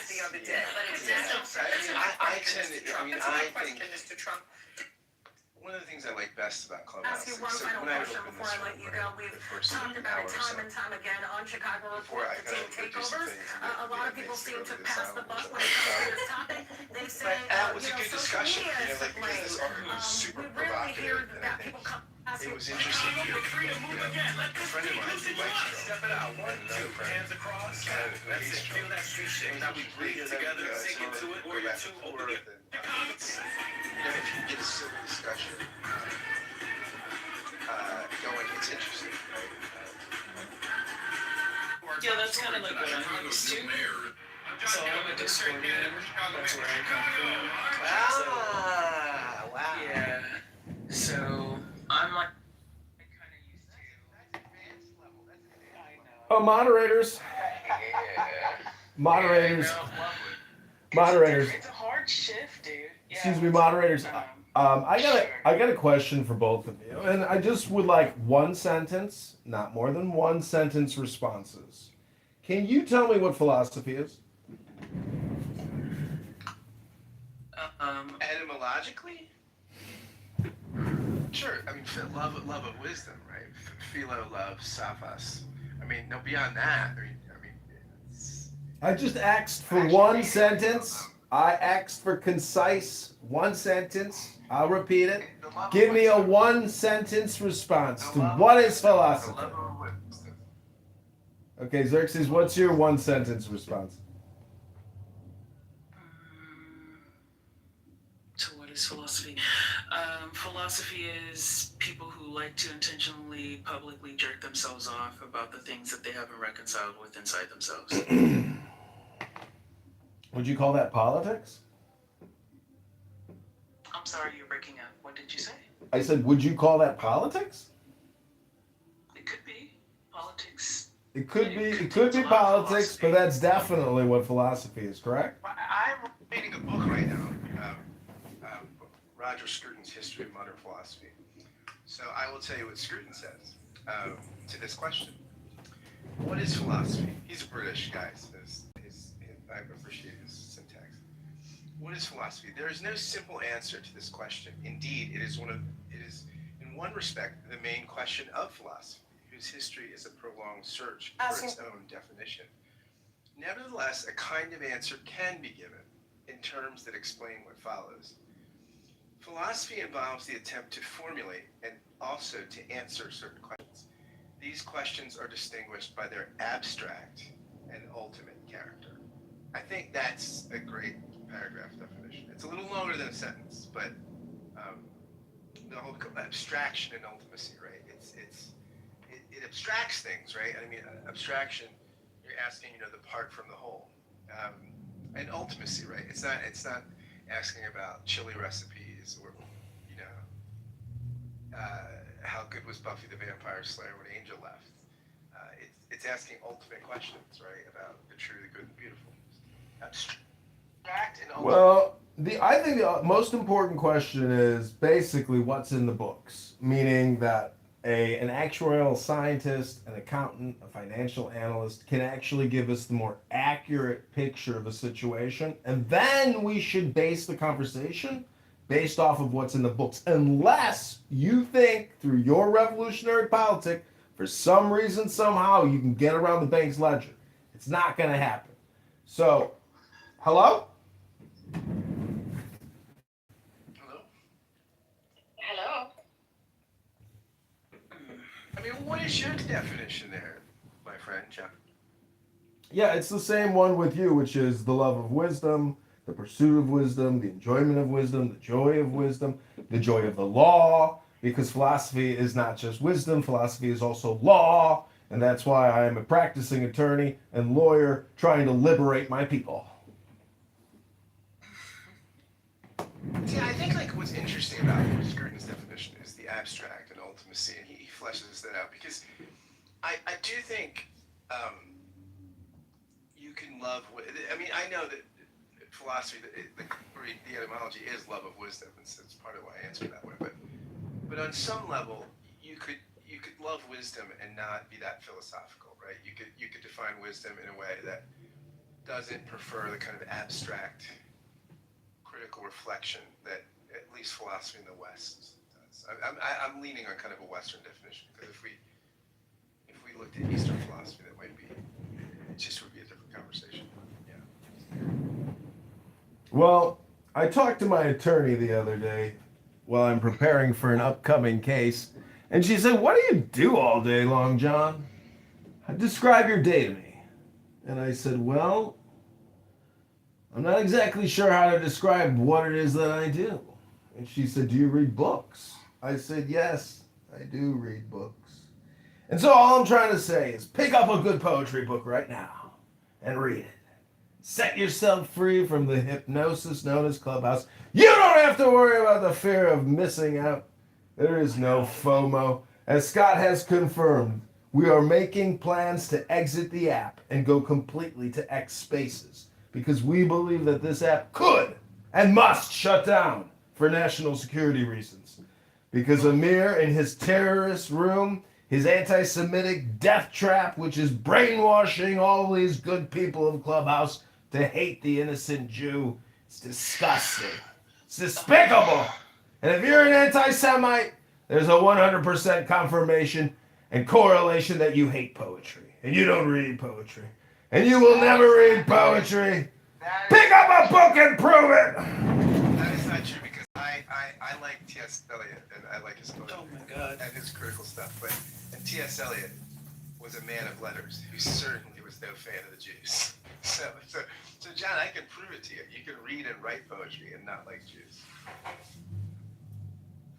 Yeah, well, I was going to ask, what if you don't read poetry but you write? Still anti-Semitic, I'm assuming.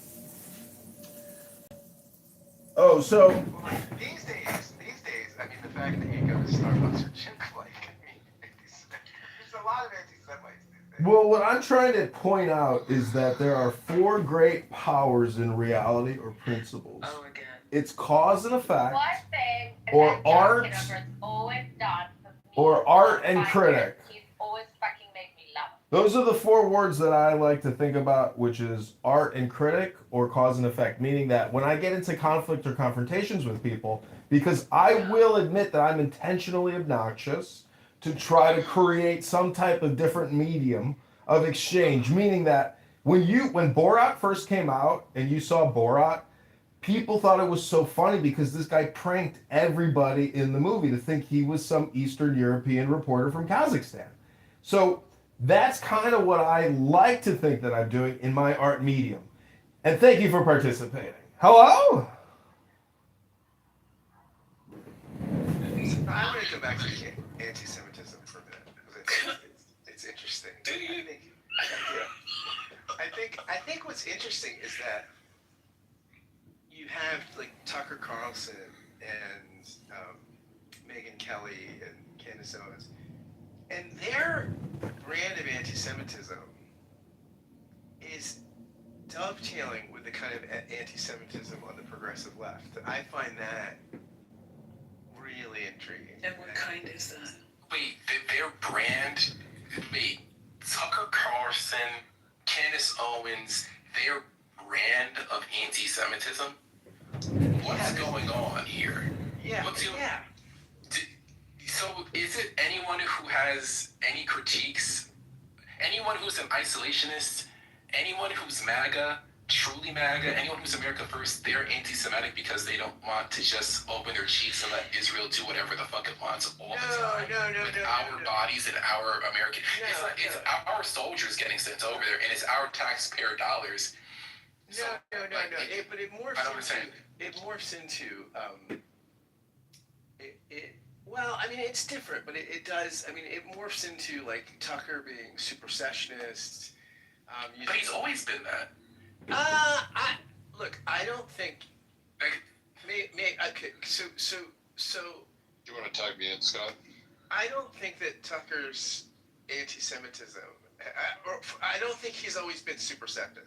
He also didn't always talk this theologically, and now he's really doing like traditional anti-Semitic Christian replacement theory, right? So it's not just critiques of Israel, it's critiques of Jews. That's what that means. You speak English, don't you? So it's intriguing to me that he's. Ask you one final question before I let you go. And Ben, Ben wanted to take the baton. Go ahead. Yeah, it's deconstructionism. Like, if you're talking about what is the similar strand of anti-Semitism between the Tucker Carlson right and the far left in the United States, it's rooted in deconstructionism. So I think that there are overlaps of anti-Semitism, no doubt, but I don't think it's not rooted in anti-Semitism. Let me put it that way. It's not saying that the root of all problems is the Jews. It's saying there are power structures in place and we need to tear those power structures down. Like that's where it's coming from. So that's why, like, as somebody who's moderate but leans conservative, like, I like the systems in place. Do I think justice is equally applied? Absolutely not. I'm certainly America first in the sense that I want what's best for my country, but I'm also not America only. So Tucker Carlson and Donald Trump have been fighting back and forth for several months. And again, I think Tucker's entire approach is more of the deconstructionist side, and that's why you're seeing him, and then also Marjorie Taylor Greene. You mentioned the three of Megyn Kelly, Tucker Carlson, and Candace Owens, but I would say that there's Marjorie Taylor Greene's also there as well. There's a couple of others. You know, I get the disruption thing, right? And I think it's one of the reasons why Trump has been elected twice, right? I mean, because it's one of the reasons too. I think in 2016, a lot of progressives couldn't believe that people went from Bernie Sanders to Donald Trump. That makes a lot of sense to me. I mean, I was a Bernie supporter, but I didn't vote for Trump. But Hillary was certainly not disruption, nor was Kamala Harris, both of whom I voted for. Now Biden, I think the reason why Biden is an establishment guy was largely because of COVID, and he didn't campaign, which helped. But I think that no incumbent could have won an election during COVID because people were just so frustrated and so angry about lockdowns and this and that. It's just, whoever, it could have been Obama, it could have been anybody, they would have been voted out. But I do think it's interesting that Tucker Carlson, with the platform he has, and again, I'm not saying he can't be critical of Israel and Netanyahu, I think is awful. But when you're talking about Christian tell us, like, why, as an American black man, you love this guy? Because I'm not just like most God, and that basically the church is the true Israel. I mean, that stuff. In both in mainline Protestant and evangelical circles, that kind of talk. Ask me one final question before I let you go. We've talked about it time and time again on Chicago Report, the team takeovers. A lot of people seem to take up that cause with his platform. Chicago, we're free to move again. Let this be Lucy. That's just not about Israel. That's about Jews. And theologically. Our top story tonight. I'm John Kitover, libertarian. Disruption about the Chicago, I'm John Kitover, your libertarian. So I think on the deconstruction side, I think it's rooted in deconstructionism. I do think. I mean, look. Whenever you think of Trump, right? I mean, I think people want disruption and deconstruction. You're right. And Trump Trends the past couple weeks. I want to know, is that a strategy that you think has been deconstructor? Tucker's a deconstructor. Oh, okay. I thought, yeah, okay. The point that I'm saying is what separates Tucker what separates Tucker, the Tucker strain of the right, and the far left strain from the moderate left and the moderate right. And I know people want to say that Trump is an extreme figure. Versus you can collectively freak max with everyone else. Consider him a deconstructionist. I'm trying to deconstruct the system. He gets pissed and bloviates about it. That's fine. But like he's not doing anything to really truly undermine the system in the way that Tucker Carlson, or again, you're looking at people The South Korean Asian man. like the Squad. And I think there's something to be said about these South Koreans because they're so hardworking, so resilient, and their Samsung cell phones so good that they're the number one competitor and manufacturer even before Apple. None of that could have been achieved without the robotic, mindless slavery of over 40 million South Americans. South Koreans endlessly picking their fingers through little metallic wires manufacturing anti-Semites right in front of our faces. Internet. I think when you find that even the New Testament doesn't take, right? About Now we gotta go help basically customize and Paul save says hundreds of Liberty this Mutual. covenant with Jews is Where's the golf whatever you carts? think of the New Testament. But when you basically go beyond the New Testament to Christian replacement theory, that's you've got an issue with Jews. Yeah, I think you've got an issue with Jews. And I don't think I'm manufacturing that. I'm just saying. Yeah, no, but do you have an issue with Muslims? Like when I hear a lot of Jews speak, I can easily say that you guys have a problem with Muslims, but it seems like every single religion is a Jew. Might as well be a Jew.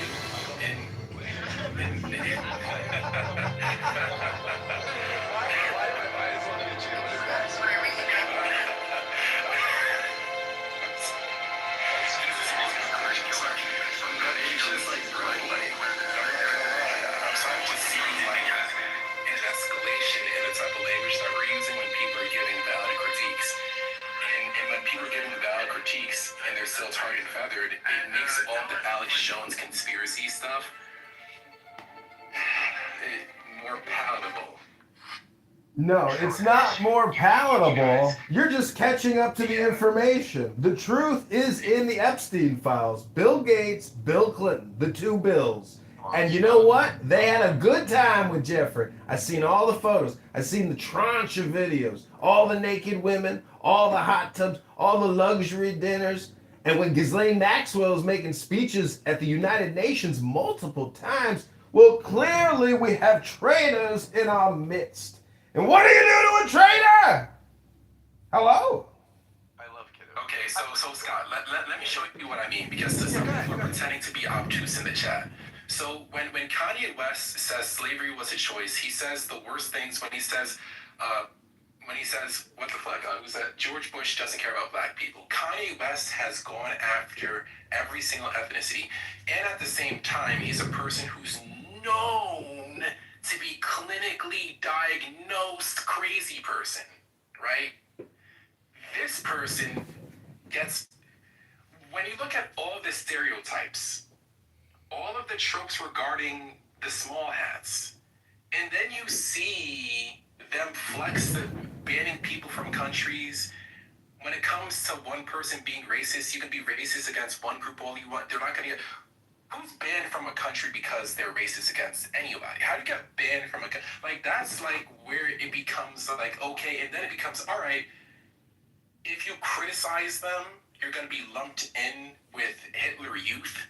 So then it becomes, okay, we can't even speak about you. So then it becomes, all right, like, when it comes to all the tropes about the Jews controlling the media, being super, super powerful, having the right friends in the right places, being very, very strong on the lobby, being really good at statecraft, controlling countries from inside out.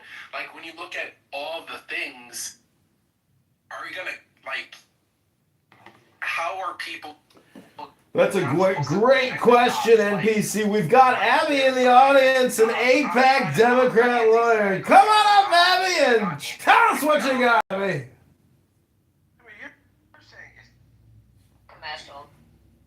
You're saying because a group of people has a disproportionate influence to their size, right? They always have a disproportionate, like a Nobel Prizes and all these things. I mean, it's a group that's only 15 million people, and yeah, it has through strategic, through success and other things have been able to be effective at advocating for their interests. I mean, I think that's not a conspiracy. Yeah, I don't think it's a conspiracy either. But if I repeat what you just say, I get chatted down and called an anti-Semite. I don't think that it's like Asians being good at math. I don't think it's a big conspiracy that Asians are good at math. I think that there's a lot of different reasons why, on average, Asian children are really, really good at math. Okay, but if I say that on average, Jewish people are this, and that. Wait a second, do you think it could be because there's over 2 billion Asian people? I think it's because there's over 2 billion Asian people. Because I've asked Asian people, how are there so many engineers that come out of India? And how do they all have H-1B visas here in the United States of America? They've got it because there's 1.3 billion Indians and there's 1.1 billion Chinese. There's a lot of engineers. Hello?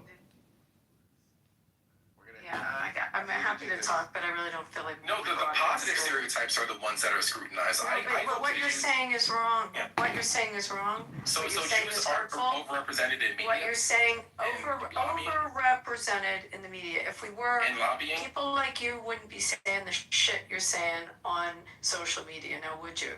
If we're overrepresented and we control it, then why is it so negative towards us? Please tell me. Explain that one. Why do we have all the problems we have on social media and on the media, and people like you saying the things you're saying if we control them? Explain that. It's illogical, isn't it? Completely illogical. If you want it to be... What else do you want to bitch about us? And is it every day that you like to say something? Could you pick on someone else this week? So what else do you want to pick on? What else are you about us bothers you? What else? So, get it all out. The do we control the sports? Do we control sports? You guys also control the weather. You guys also control the weather, and right now it's control the weather. So that's an issue. Do you think the stuff that you say then gets picked up by other idiots and they harm people as a result of it? Do you have any idea what kind of harm has happened to our community? Do you know? Do you pay attention to it? Do you read about it? Do you know how many car accidents are caused by? Do you know how much harm has happened to our community? You don't try to make it sunny. After the recent incursion into Iran, within 6 days of the incursion, we received 8,000 threat to life in the United States alone to our community, to institutions in our community. 8,000 threats to life in 6 days. That's just a little slice of an example. We spent over $750 million of our own money for security to protect our institutions, to geofence them, to target harden them, our own money. Because of shit that's said like this, that other people pick up, and then they just start going up the pyramid, then they start going up the pyramid of hate. Why don't you Google what the pyramid of hate is and learn about how your little comments then grow into a little more discrimination, a little more hatred, until it reaches the top. Why don't you take a look at it? Okay, so can we calm down? Can I just ask a question? Calm down. It's really awful to live with it. It's awful to take children to go to temple, and you gotta have SWAT teams I understand. Do you know what that feels like? I kind of do understand what social violence feels like. And all this shit just adds to it. And instead of being sensitive to it, you have assholes that say things like this that are being said in social media, and then accuse us.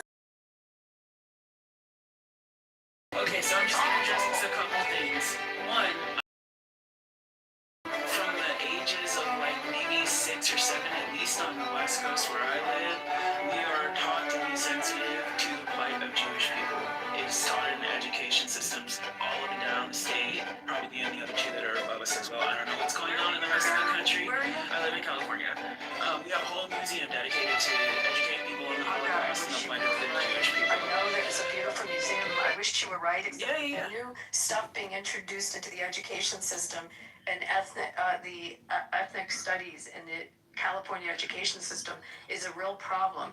And there's a lot of issues with it. I'm talking about in K through 12. So like, Yeah, that's where I'm talking about K through 12. Well, they don't do ethnic studies in K through 12. Well, yeah, it's being introduced. I'll put the stuff in the chat if you want to see. Oh, you never heard of DEI education? CRT? It's called CRT, baby. Look it up. It was a problem, and it's coming back, baby. Bro. So while, you know... Critical race theory is what the acronym stands for. CRT! Okay, to be honest. Move them down. Now the real fascist comes out, ladies and gentlemen. She's not a Democrat. She's a fascist communist. That's just what. Well, he's doing it So Abby, I understand your frustration. I can empathize with your frustration completely. But I think two things can be true. It can be true that the violence against Jewish people in the United States, at least, and probably globally, we can count that, but I'm just going to talk about where I live, right, has exponentially grown in the last at least 3 years, if not more than that, right? While also saying that Jewish people are overrepresented in the media. This is just a raw fact. So, despite being 2% of the population in America, right? You asked a question about Jewish people being like controlling the league. I don't know about the word control. That's like kind of weird to me. Can you define that word a little bit? Yeah, like, but being like an owner. Well, who owns the media? So half of the NBA is owned by. Media. You said media. So. Well, you said sports, so I'm answering that question first. We'll get to media. That's okay. I'm gonna do the thing I'm doing. Cool. So half of the NBA is owned by Jewish people. I don't think that this is bad. But yes, half of the NBA has Jewish owners. That have Jewish owners? I can totally get that list for you once I'm done saying what I'm saying. Cool. I think like 30% of the NFL has an owner that is of Jewish descent. I don't think that these things are bad. Like, people want to collectively share in what the American dream can be. That does mean creating teams. It does mean producing media that maybe represents your stories better. It does mean, like, you know, getting involved in the whole fucking machine. I don't know why. Maybe it's because, like, people do use this demonstrably in conversation to demean Jewish people, but admitting that that's a fact isn't a bad thing, right? Can I ask Scott something? Yeah, sure. Scott, is Jeffrey Lurie a bad guy? Scott, because is Jeffrey Lurie a bad guy, Scott? Who's Jeffrey Lurie? I don't know who that is. He owns the Eagles. Is he a bad guy? Oh, Jeffrey Lurie. Oh, yeah. No. He's a good guy. Is Robert Kraft a good guy? Puts a lot of money in his community into Boston, into Massachusetts. Robert Kraft is very talented, right? I go through some more Jewish owners of the NFL, as you mentioned. Now we're going through But I wanted to talk about Cersei, so you're talking about the media, right? Because the media is more interesting, and the word control is really interesting. So Cersei, may I ask you something? The media, so let's go, NBC is a public corporation, right? It's publicly traded. ABC is owned by Disney, publicly traded corporation, right? So I actually own part of the media, I guess, because I'm stuck in Disney. So let's go through it. These are publicly traded corporations. The owners, these media giants, publicly traded. Lots of people are owners of these companies because they're traded. They're public corporations. Comcast is a public corporation. So how does one ethnicity control it if it's a publicly traded corporation? Right. So while you answer Disney, by example. Sure. Well, while a company has to answer to its shareholders, right? There is a person in control or a group of people in control who make the bulk of the decisions. So these might not be like financial decisions all the time, right? Who would that be in control? You're not asking me. You're not asking. Abby, you're actually like, why are you forcing us to be in this corner where it's She's like, a lawyer. She's a bit antsy. Don't get angry, but when people use terms, the terms aren't defined, and they don't know what they're, NPC, when people use terms, they need to define their terms, know what they're talking about. So when you use the word a company, define the company. Abby, No, I'm the not only thing trying that was said on to. stage This is is that like Jews about are trying to. overrepresented. It's like kind of law 101, No one said, like trying no to one explain said to people. all. No, Abby, MPC. What's a Abby, publicly nobody, traded you're company? smart. You're MPC. smart, so A I lot hold you to smarter an than you extent. on this. What's a publicly traded You're company? smart enough to not MPC? play these games. No one It's not a said game. all. It's You're logic. playing games. It's You are basic just logic. communicating dishonestly. Nobody said all. I don't No know one why said it has all. to be. No one said You that said Jews control all Jews the control media. media. So No one I said asked that. what the media is and No, who but the no one. media is You have and answering who false owns the premises. media and they're publicly traded companies. So It's listen, not giving guys, stock it in doesn't. Like, It no one doesn't said have that to Jews listen. control the media. It The doesn't only thing have that to I be said was that adversarial. You our did say Jews it. overrepresented, and then you agreed. You did say And it. if they're overrepresented, that's fine. Oh my lord. You did say it. So I'm just trying to explain you said who these overrepresented. companies You said are. overrepresented. They're publicly traded. It's a mix. It doesn't have to be like that. Sony publicly traded, right? David, you live in LA. Let's talk about all the media in LA. Publicly It's traded an companies. example of democratized ownership. That's not that. You know that. You know that a publicly traded company is Board of directors. Institutional investors, correct? This is fruitless if nobody's gonna speak.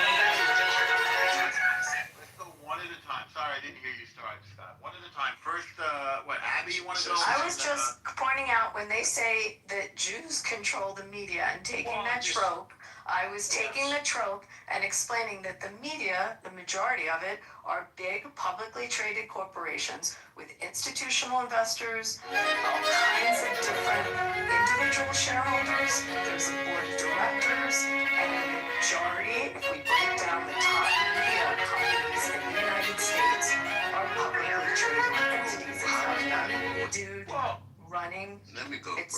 No, let me finish. Let me go. Therefore, when you make that comment and you talk about a company, Nobody made that comment.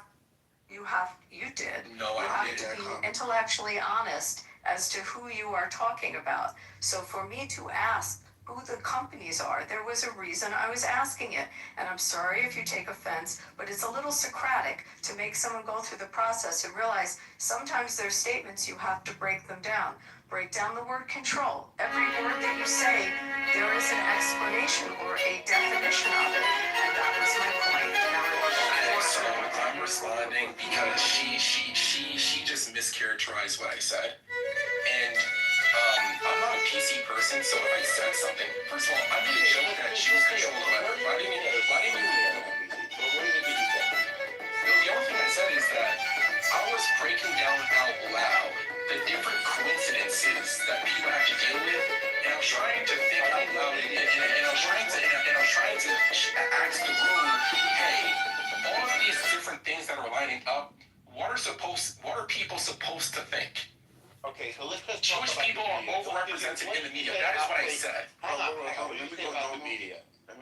No, that's what I said. Literally, what I said very succinctly is the only thing that it's obvious that Jewish people are overrepresented in the media, and no one disagreed with me. What does overrepresented mean to you? For percentage, based on population, Scott agreed. What do you mean? What does it mean? Why do all these? You know what overrepresented? No, I don't. I want to know what You know what overrepresented based on your population, based on the size of your population, the amount of doesn't match. There can only be X number of views in the media and not more. Is that what you're overrepresented? I'm not.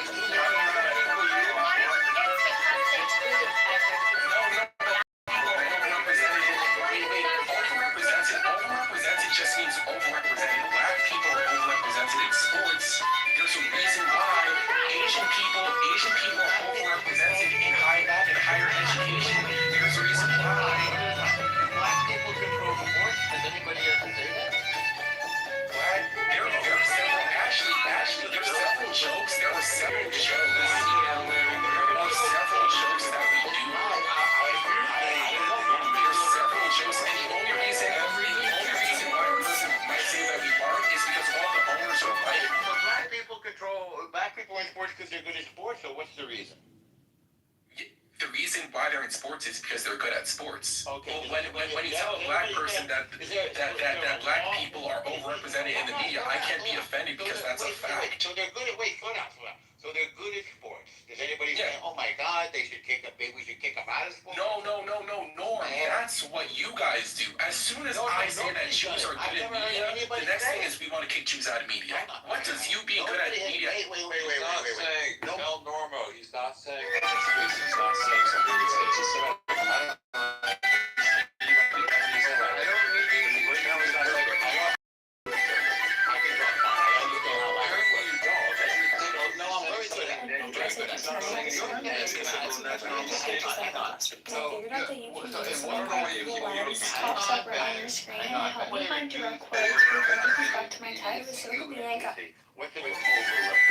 I'm not gonna ask questions that I'm not gonna answer questions that I believe you know the answer to. Okay, so you're not reading my mind.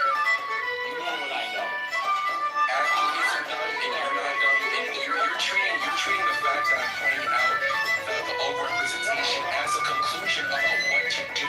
That's the reason why you guys get to the issues. The reason why you guys get to issues is because you're treating my statement of facts as a conclusion on what to do about it. You're treating my... You're making a paranoid racist comment and I'm exposing it. What would that mean? What do you mean it's racist? Have you counted enough old niggas to need old children? If I start to count them and then I count them, you're gonna call me racist for even trying to count them. I'm not racist, but you're gonna call me an anti-Semite for even trying to count them. You may have a story or you're reading something. No, you guys created Hollywood. My friends are Jewish. The first thing There's you a lot got of on pride in that. this app was There's Jewish. a lot of pride in the fact that Until we start a industry. okay, With you guys are The Jews living created Hollywood. Yes. I read a whole entire book on it. And there shouldn't be shame. NPC How's shouldn't it be shame. anti-Semitic to say that my Jewish friends gave me this book? I don't want to hear about your Jewish friends. We're talking to you now. Hollywood's awesome. There's no problem with Hollywood. So what's wrong with saying that Jews are overrepresented in media when they So are? somebody started an industry. Okay.